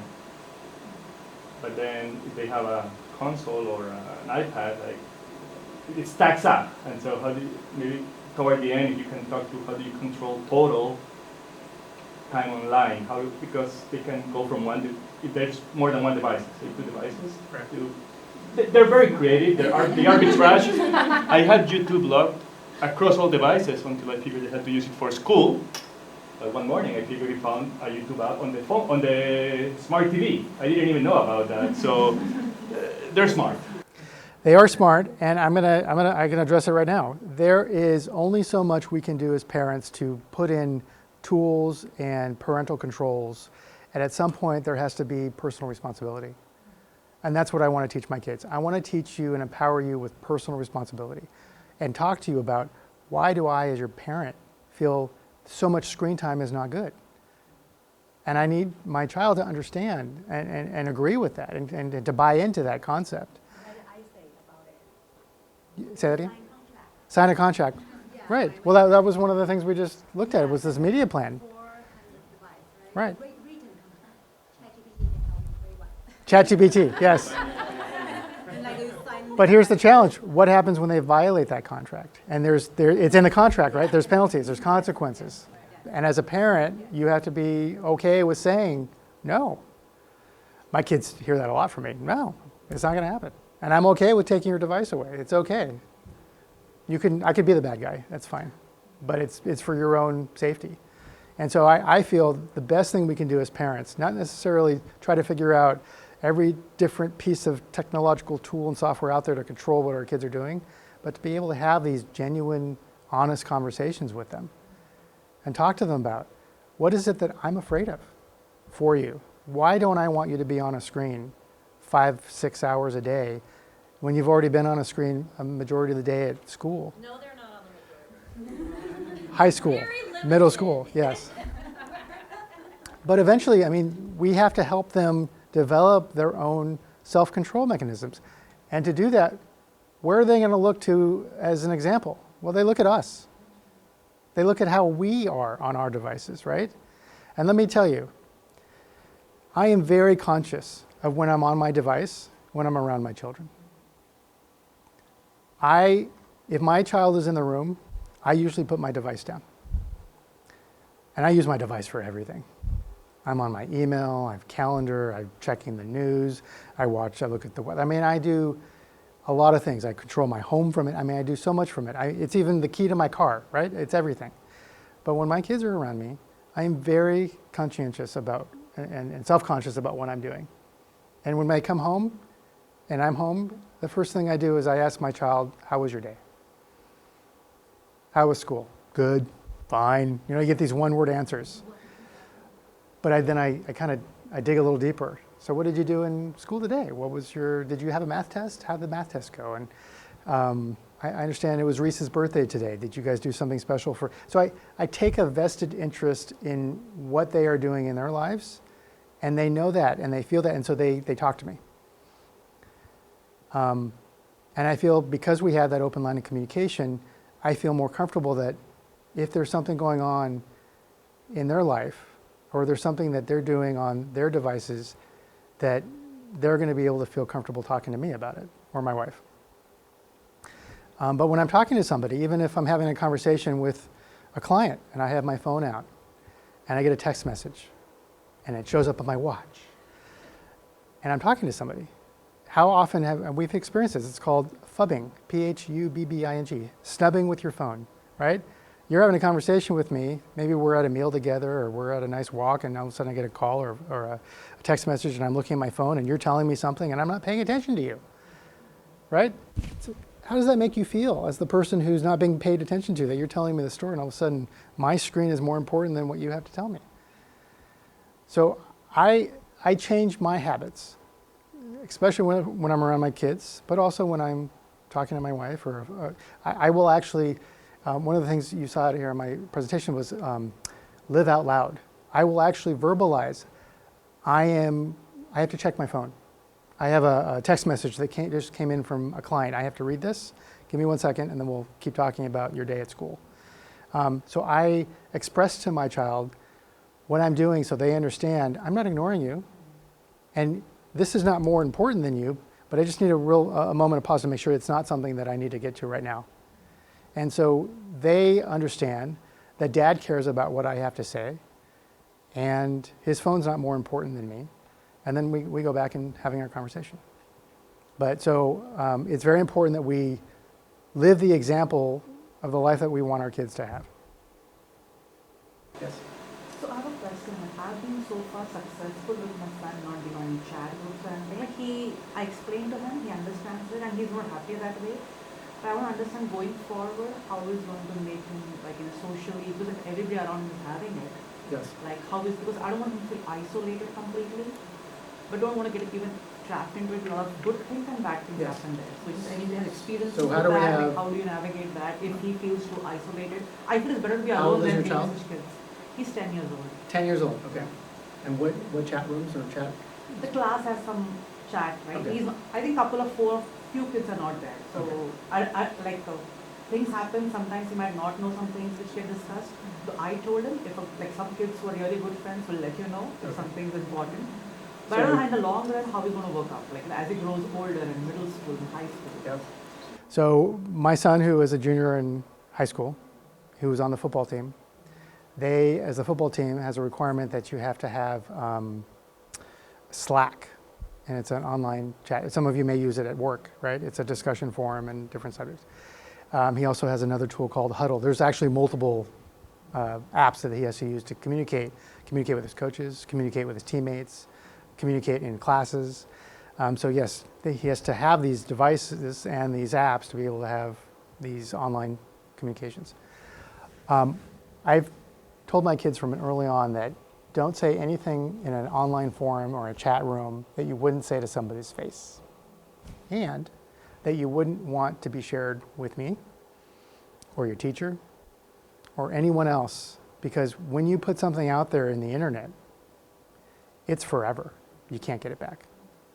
So it's a perspective that they have to have before they even engage in an online forum or a discussion forum or social media or anything for that matter. For your 10-year-old, I would tell them that you're using this chat for the purpose of being involved in a classroom discussion or working on a group project, right? This is a school-related forum. So keep it about school. School is there. There are offline things which I feel should not interfere with him. The kids getting isolating him because he's not part of the group. Offline thing. In school, we never stop him from anything because we know it comes from right source. Oh, I see what you're saying. It's involved in that, but offline chat- So the students who have access Most of them have, a few of them don't. continue the conversation in the online chat room, and your son, who doesn't have access, doesn't get to be part of the conversation. So far he's okay. I've told him, like, just live the life like which you think is right, let others do anything, don't fall for it. But I don't know how long it will help him as he grows older, right? Like, will they isolate him, or he'll find friends in similar mindset and carry on? I'm not sure. Well, I gave the example of my daughter who was a 9th grader. And in junior high school, she and her friends, they didn't have social media. They didn't have cell phones. They had iPads, and so they could iMessage and they can chat with each other in that fashion. So they had their own group they established, and they had their own norms and expectations. And so she had her clique, she had her belonging, she had her group of people. I think for your son, I think that's what will happen naturally, is that he will find people that share in those same values. And maybe over time as he matures, he'll find that he will engage in those online conversations. Now, I'll take it away from the academic sphere. My son, who is online on Xbox and in online servers that people from anywhere in the world could be on, I told my kids very early on, you are not to have conversations online with anyone you don't know. You are not to have conversations with anyone you don't know. If you don't recognize their gamer tag and they're not in your gamer friend group, you're not allowed to talk to them. And again, when they play video games, it's in a public place in our home that I can be there and watch, and I can know who they're talking to. And if somebody asks you to be connected with you in your gamer profile and your group, you don't know who they are, they don't get to join. Yes? Now, one more thing I observed is that if you explain to the kid, like not scare them, but explain to them what are the pros and cons and what, I think they get it. If you just say no, it doesn't work. Right? Yeah. No, we explain it. So my now 18-year-old, the autistic child, this was before smartphones, he would play Roblox online. And those are social online platforms. And usually you think you're talking to other kids your age, but there could be adults, groomers, pedophiles, people who are looking and being in these forums to try to find your children. And my son gave my phone number and my email address in this form because they were asking for some information, some reward that they wanted to send him. And even though we had this conversation about you don't ever give your personal information, your home address, your name, your phone number, even your gamer tag doesn't have your name or any identifying information. And so I started getting all these spam messages to my cell phone, right? I'm like, what is going on here? And it took a while for me to figure out, and my son admitted, he said, Dad, I made a mistake. And I said, you know what, that's okay. You made a mistake, and this is the consequence of that mistake. This is what happened. And now you know. And he doesn't ever do that again. And every time he gets a text message that he doesn't recognize, he forwards it to me. He got a phishing attempt in his email, he forwards it to me. He got a data breach notification that his information was found on the dark web. And what do I do about this, Dad? And I said, we'll work with that together and get you identity monitoring. So that experience, he learned from that mistake. And that's what we want for our kids, right? We want them to make mistakes, hopefully at school in a safe environment, but we want them to make mistakes and feel that they can come to us and find out, how do we fix this?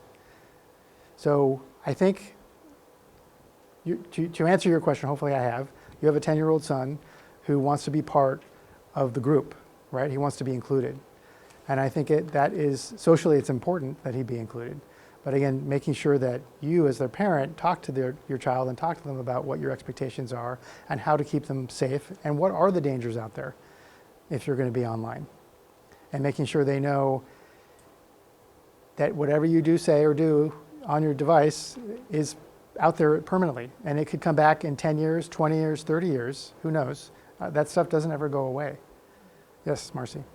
Just something, even with school jobs, we have had this issue with kids having like class accounts, and somebody will say something mean, and then it all just builds on each other. And so that's why we have no access to that stuff, so that's not a school issue, but parents have to check every once in a while, what are your kids saying? And if another kid in the class or whatever is saying inappropriate things, you call those parents and say, did you know this is what your kid is saying?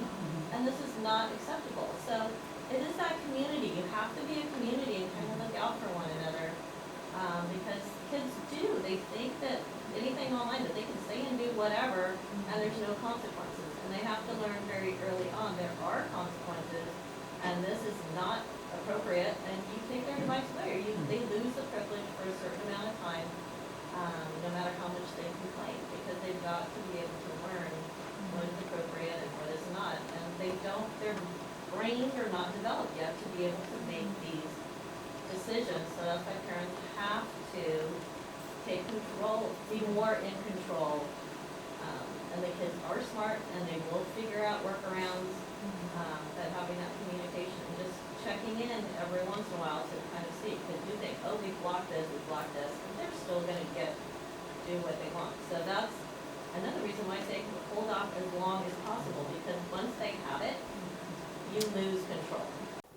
So kids are impulsive, especially middle schoolers and high schoolers, right? They do things without thinking about them. And they may say something or send that text message and they think it was funny or a meme, and they don't realize the impact it may have on who was the other end of that.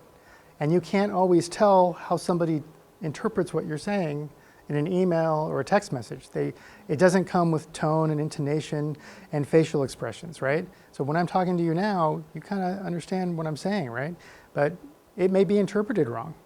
And sometimes when a text message is sent off and your child didn't mean it to be hurtful, it could be interpreted that way. And then the next day they go to school and all of a sudden that person's not talking to them and they don't understand, what did I do? What did I say?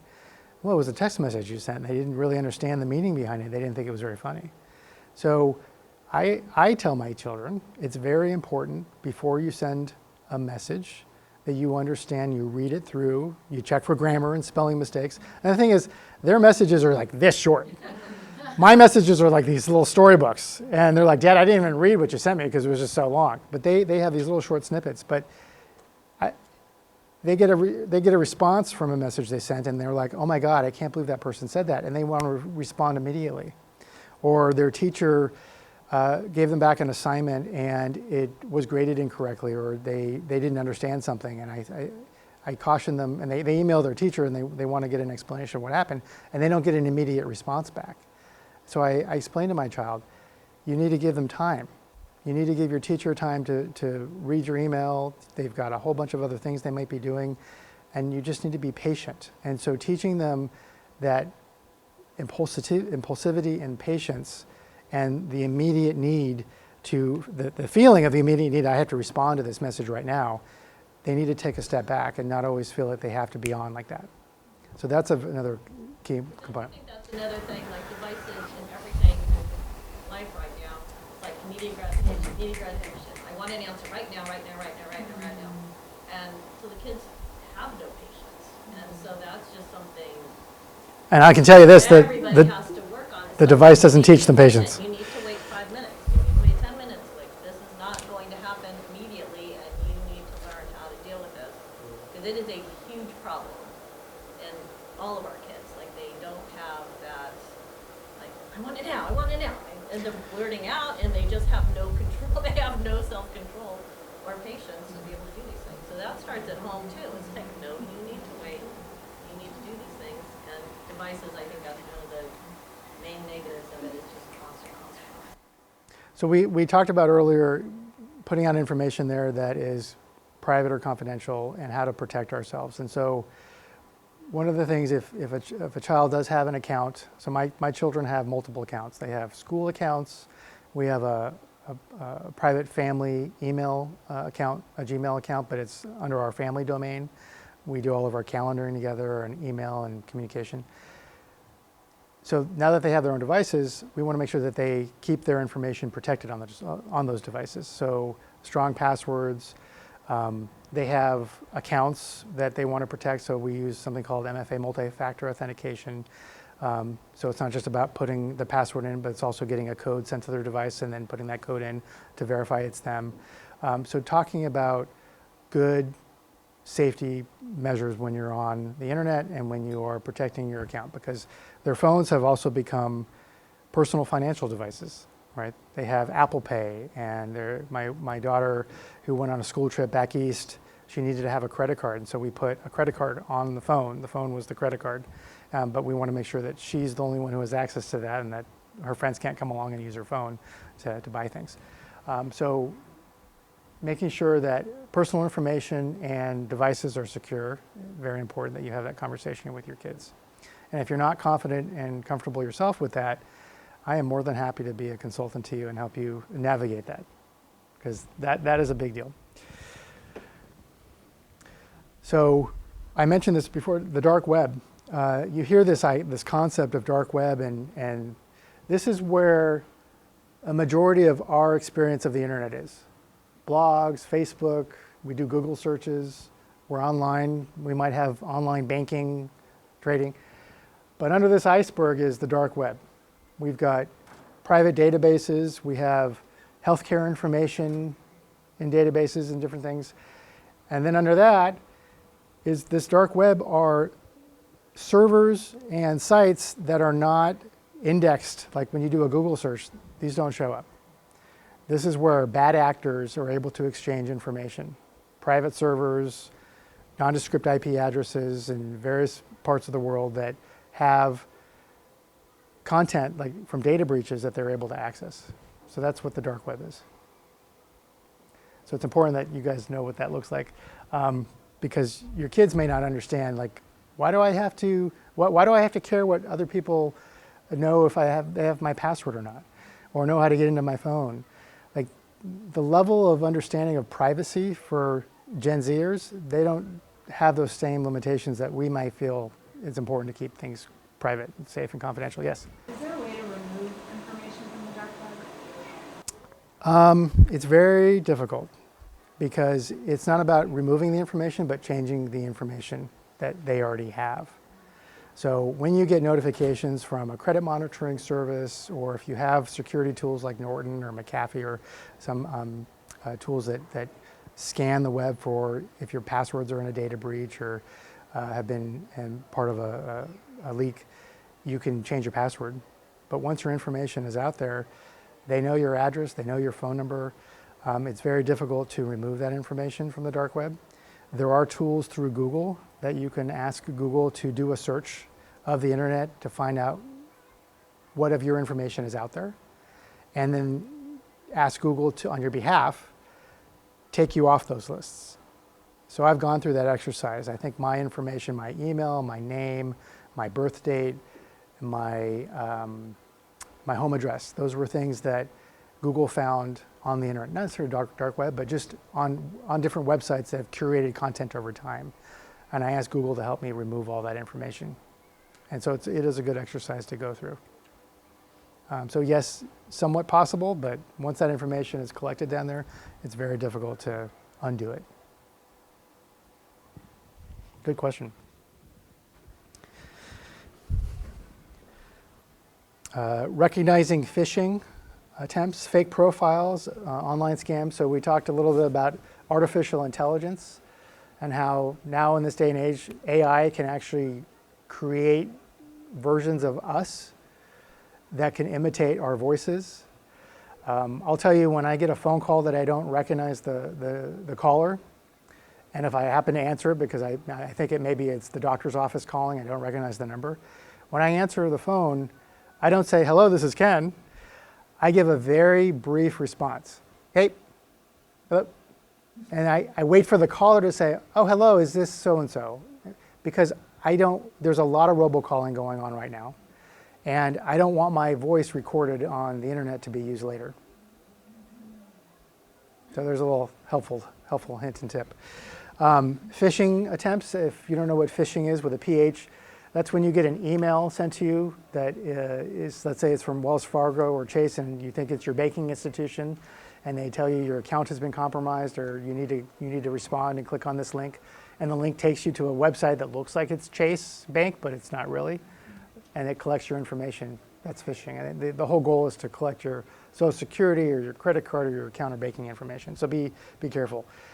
Tools for reporting suspicious activity. There's lots of tools out there. Usually if you feel you're a victim of a phishing attempt, you then would go to the organization that phishing attempt was pretending to be. So if you go to Chase or Wells Fargo, and there's links on their websites to report that abuse. Safe browsing habits and the importance of trusted websites. So if you're browsing on your phone and you're going to a website, it's very important that you go to a trusted site. And the way to tell is in the browser, it actually has, in the beginning of the browser URL, it says HTTPS. If it doesn't have the S, it's not a secure site. And sometimes it has the S and it has a line through the HTTPS because the certificate is not a valid certificate on the it's not a trusted certificate. So the site may be valid or not, but you have to be extra cautious. So understanding those things. Installing and updating security software on all devices. So if you are going to give a device to your child, make sure that it has the latest operating system and the latest security and firmware patches. Unfortunately, I told you I have 100 devices in my household. I am constantly telling my kids, oh, Apple just released the latest iOS. I need your devices because we need to upgrade and update them and make sure that your devices are secure. Question. Yes? Would you say iOS devices, Apple devices are significantly safer and probably the preferred choice from a security standpoint than Google or Chrome based? The Apple environment is a much more closed system, yes, than the Android operating system, which is an open source operating system. And the Google Play Store has had more incidences of apps that are nefarious and trying to collect information, but Apple also does have those things. So I think it does just come down to what your preference is, what product you like. In my household, everybody has an iPhone or an iPad, has an Apple device, but for school they have a Google Chrome device. I myself have an Android device. Kind of went through some of these things. Balancing screen time and mental health.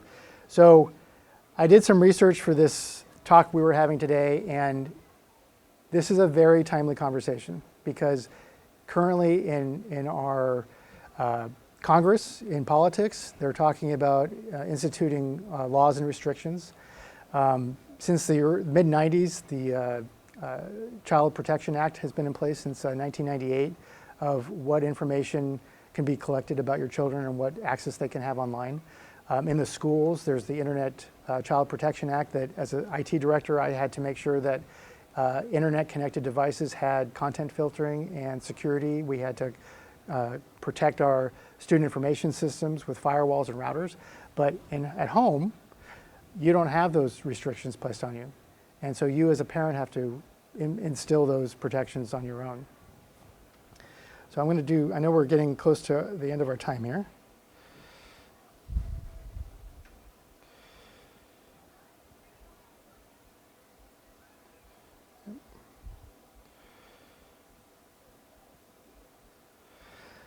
So this was from the Surgeon General, U.S. Surgeon General.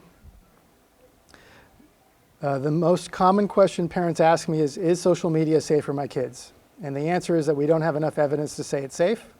And in fact, there is growing evidence that social media use is associated with harm to young people's mental health. Children are exposed to harmful content on social media, ranging from violent and sexual content to bullying and harassment. And for too many children, social media use is compromising their sleep and valuable in-person time with family and friends. We are in the middle of a national youth mental health crisis, and I am concerned that social media is an important driver of that crisis, one that we must urgently address. So we talked about that a little bit earlier, about how it impacts sleep, how it impacts family dynamics. It's important that you constantly check in with your children. Giving them a device and expecting them to be able to manage that without any influence or interaction on you as a parent, then I would tell you, then you're not ready to give them a device. If you're not willing to be involved and work with them and check in on them. Adolescents who are spending more than 3 hours a day on social media face double the risk of anxiety and depression symptoms. Social media makes them feel worse about their body image. You put this together and you recognize very quickly that when 95% of kids are on social media, these harms have the potential to really fuel the youth mental health crisis, which has become the defining public health issue of our time. That's the Surgeon General there. In tonight's Common Ground segment, we talk about a bipartisan effort to protect children and teens using social media. Joining us tonight, Pennsylvania Democratic Senator John Fetterman and Alabama Republican Senator Katie Britt. Thanks for being here. I don't think we've had to adjust the chairs as much as between 6'9" and 5", I'm not sure. 5'4". And tell me about this effort, bipartisan effort, Senator Britt, about a warning label, essentially, on social media. Absolutely. Well, you heard the Surgeon General himself just say it. When children are on social media, their rate of anxiety and depression increases. We know our kids aren't on social media for minutes or even a few hours. They're on social media on average 5 hours a day. Knowing what we know, it's imperative that we give people a proper warning to say, here are the challenges that are presented. And then ultimately, one thing we're really proud about our bill is it also gives people access to help. So when people find themselves in a mental health crisis, our bill says there has to be a link that shows people how to get help in the face of that. And it really is the defining issue right now for our children. And it's important that we do something. Doing nothing's not an option. Why is it important, Senator Fetterman? Well, I think it's very important. It's actually more than anything, it's common sense. It's what a parent would want that.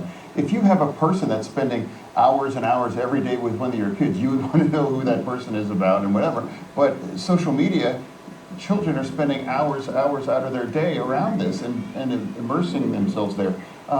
And I think it's fairly common sense to have the kind of appropriate warnings on that. And I've witnessed that with my own children and the negative kind of impact that it's had on them, even myself in that too. And I think my colleague and I are talking, between us we have 5 children, and it's a conversation that we would be having as a parent, let alone as a senator. So I think it's an entirely appropriate conversation that we should be having at a national level. Is there more that should be done? This is a warning label and it takes kids to help if they need it.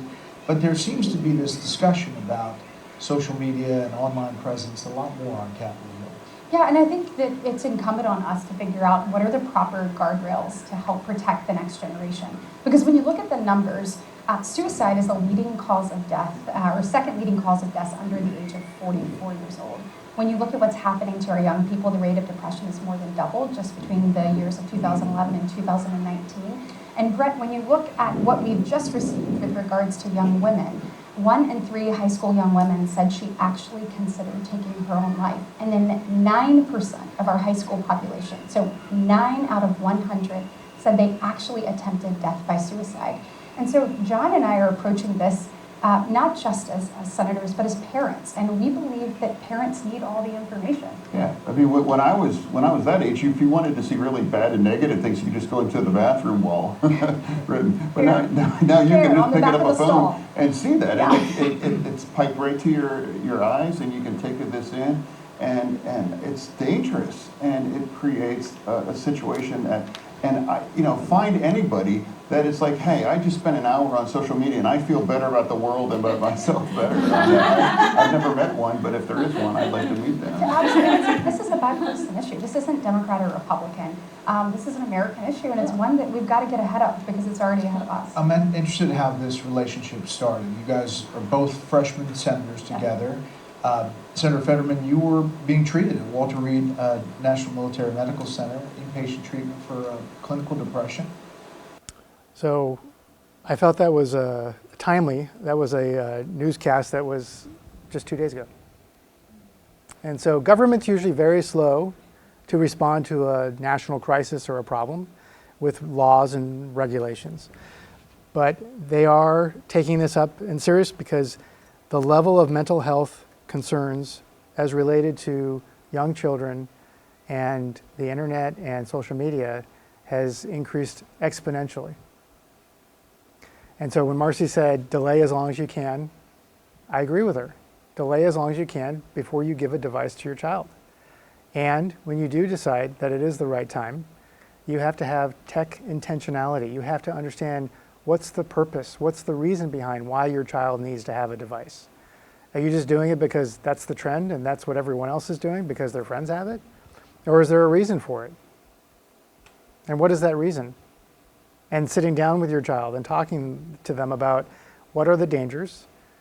Why do you feel this is the right time for you to have a device? Why as a parent do I feel this is the right time? And what are we going to come to as a contract or an agreement?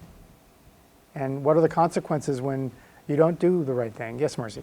And I think it's really important as a class in as a parent community too, because the kids will say, everybody has one, and I'm the only one that my kids pulled out on me.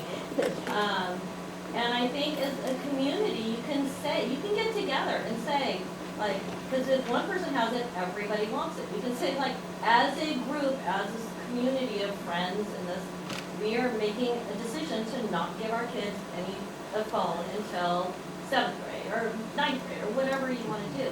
But as a community, so you have backup from the parents, because you don't want to be the only one, and you're probably not the only one. The other parents are feeling it too, but it's just that social pressure. Everybody has one, my kids are going to be mad at me, la da da da da. It's like, so what? Your kids are going to be mad at you, but if you're all in it together and kind of say, this is a decision we're making, like, and have controls and say, nobody's chatting after 6 o'clock or whatever. I mean, as a community, as a group, you can make changes. And I think it's really important as that village, you're all supporting each other and support your kids to do the right thing. And if all of you are in it, the kids can't be mad at everybody. And it's okay if your kids hate you for a while. I mean, my kids hated me multiple times, and it's okay. So that's my job, and you're not getting it. So I think you just have to be strong and not buy into, if the kids are mad, so what? They're going to be mad many times throughout their life, and they'll be mad for a day or two, and then it's like, Mommy, I love you, you're mad. Well, I think it's important that there is no such thing as the perfect parent. You're going to make mistakes, but you're good enough parents, right? You are caring, and you're understanding, and you're there to be available to your kids when they need help and when they make mistakes, and you help them navigate through that. So I know we're kind of coming to the end of our talk, but I don't want to rush through the idea that you asked for tools and parental controls and how do we help our kids. Well, I want you to look at this document that I sent you. I want you to get this book at the top here, and I want you to read it. It's a very helpful tool if you're considering screen time for your kids. There's some great websites on here from the Family Online Safety Institute, Common Sense Media, the American Academy of Pediatrics. Meta recently came out, and again, this happened within the last 3 weeks. I think in response to some of the bills and legislation that are going through Congress right now, Meta was trying to get ahead of it. And they decided for Instagram and Facebook, they're going to put some restrictions on 17 years and younger child accounts and allow parents the ability to delete content for their kids or to restrict certain things. And the advertising and interests that kids are exposed to were provided some additional controls. So there's some change happening for the positive. But I think tech and big tech, you have to understand this is an industry. They don't necessarily care about your kids, but they care about the amount of time they have your kids' attention and our attention, right? So tech is about making profits and money. So they make money when you buy the device. They make money on all the accessories we buy for our devices. They make money for the apps that you download on those devices. They make money when you're watching the devices so they can sell you ad content. And they collect the data. They have huge data analytic farms that collect all of the information about how you use your phone, time of day, when you're sleeping, medical information. They have access to all of that, and they resell that data to third parties that then figure out how to fine-tune their algorithm to give you the right ad at the right time to incentivize you to buy something. And I don't know if you've noticed on your phone, you might be in an app and you're reading something, and maybe you were just on Amazon previously searching for something, and then all of a sudden you see an ad for that very thing that you were just reading about, and you're like, how would they know that? Right? Because it's frightening, because they have all the information. Now, one thing I do want to tell you is you need to take the time to go through your device and lock down what information is shared about you. There are tools that are hidden in your device, and again, today is not the day for me to show you that, but I'm happy to help you navigate this. There are ways to limit what data is shared about you and about your child to Apple or Google or any of the other social media sites and how it's shared. And in California, there's the California Data Privacy Act that we have even more capabilities of locking down our devices, okay? So it's important to know that you do have control to some level, but you have to turn those features on. They're not on by default because the tech giants, the tech media, they don't want those on because they want to collect as much data about you that they can. All right? So take some time, follow these links in the handout. These are all in here. Some really great resources for you to read about. And there's a lot of scary stuff out there, and it can be very overwhelming, but take your time. And there's nobody forcing you. There's no law requiring that your child that has to have a mobile phone or a digital device. No. But there are going to be pressures. Yes. Maybe that's the earliest.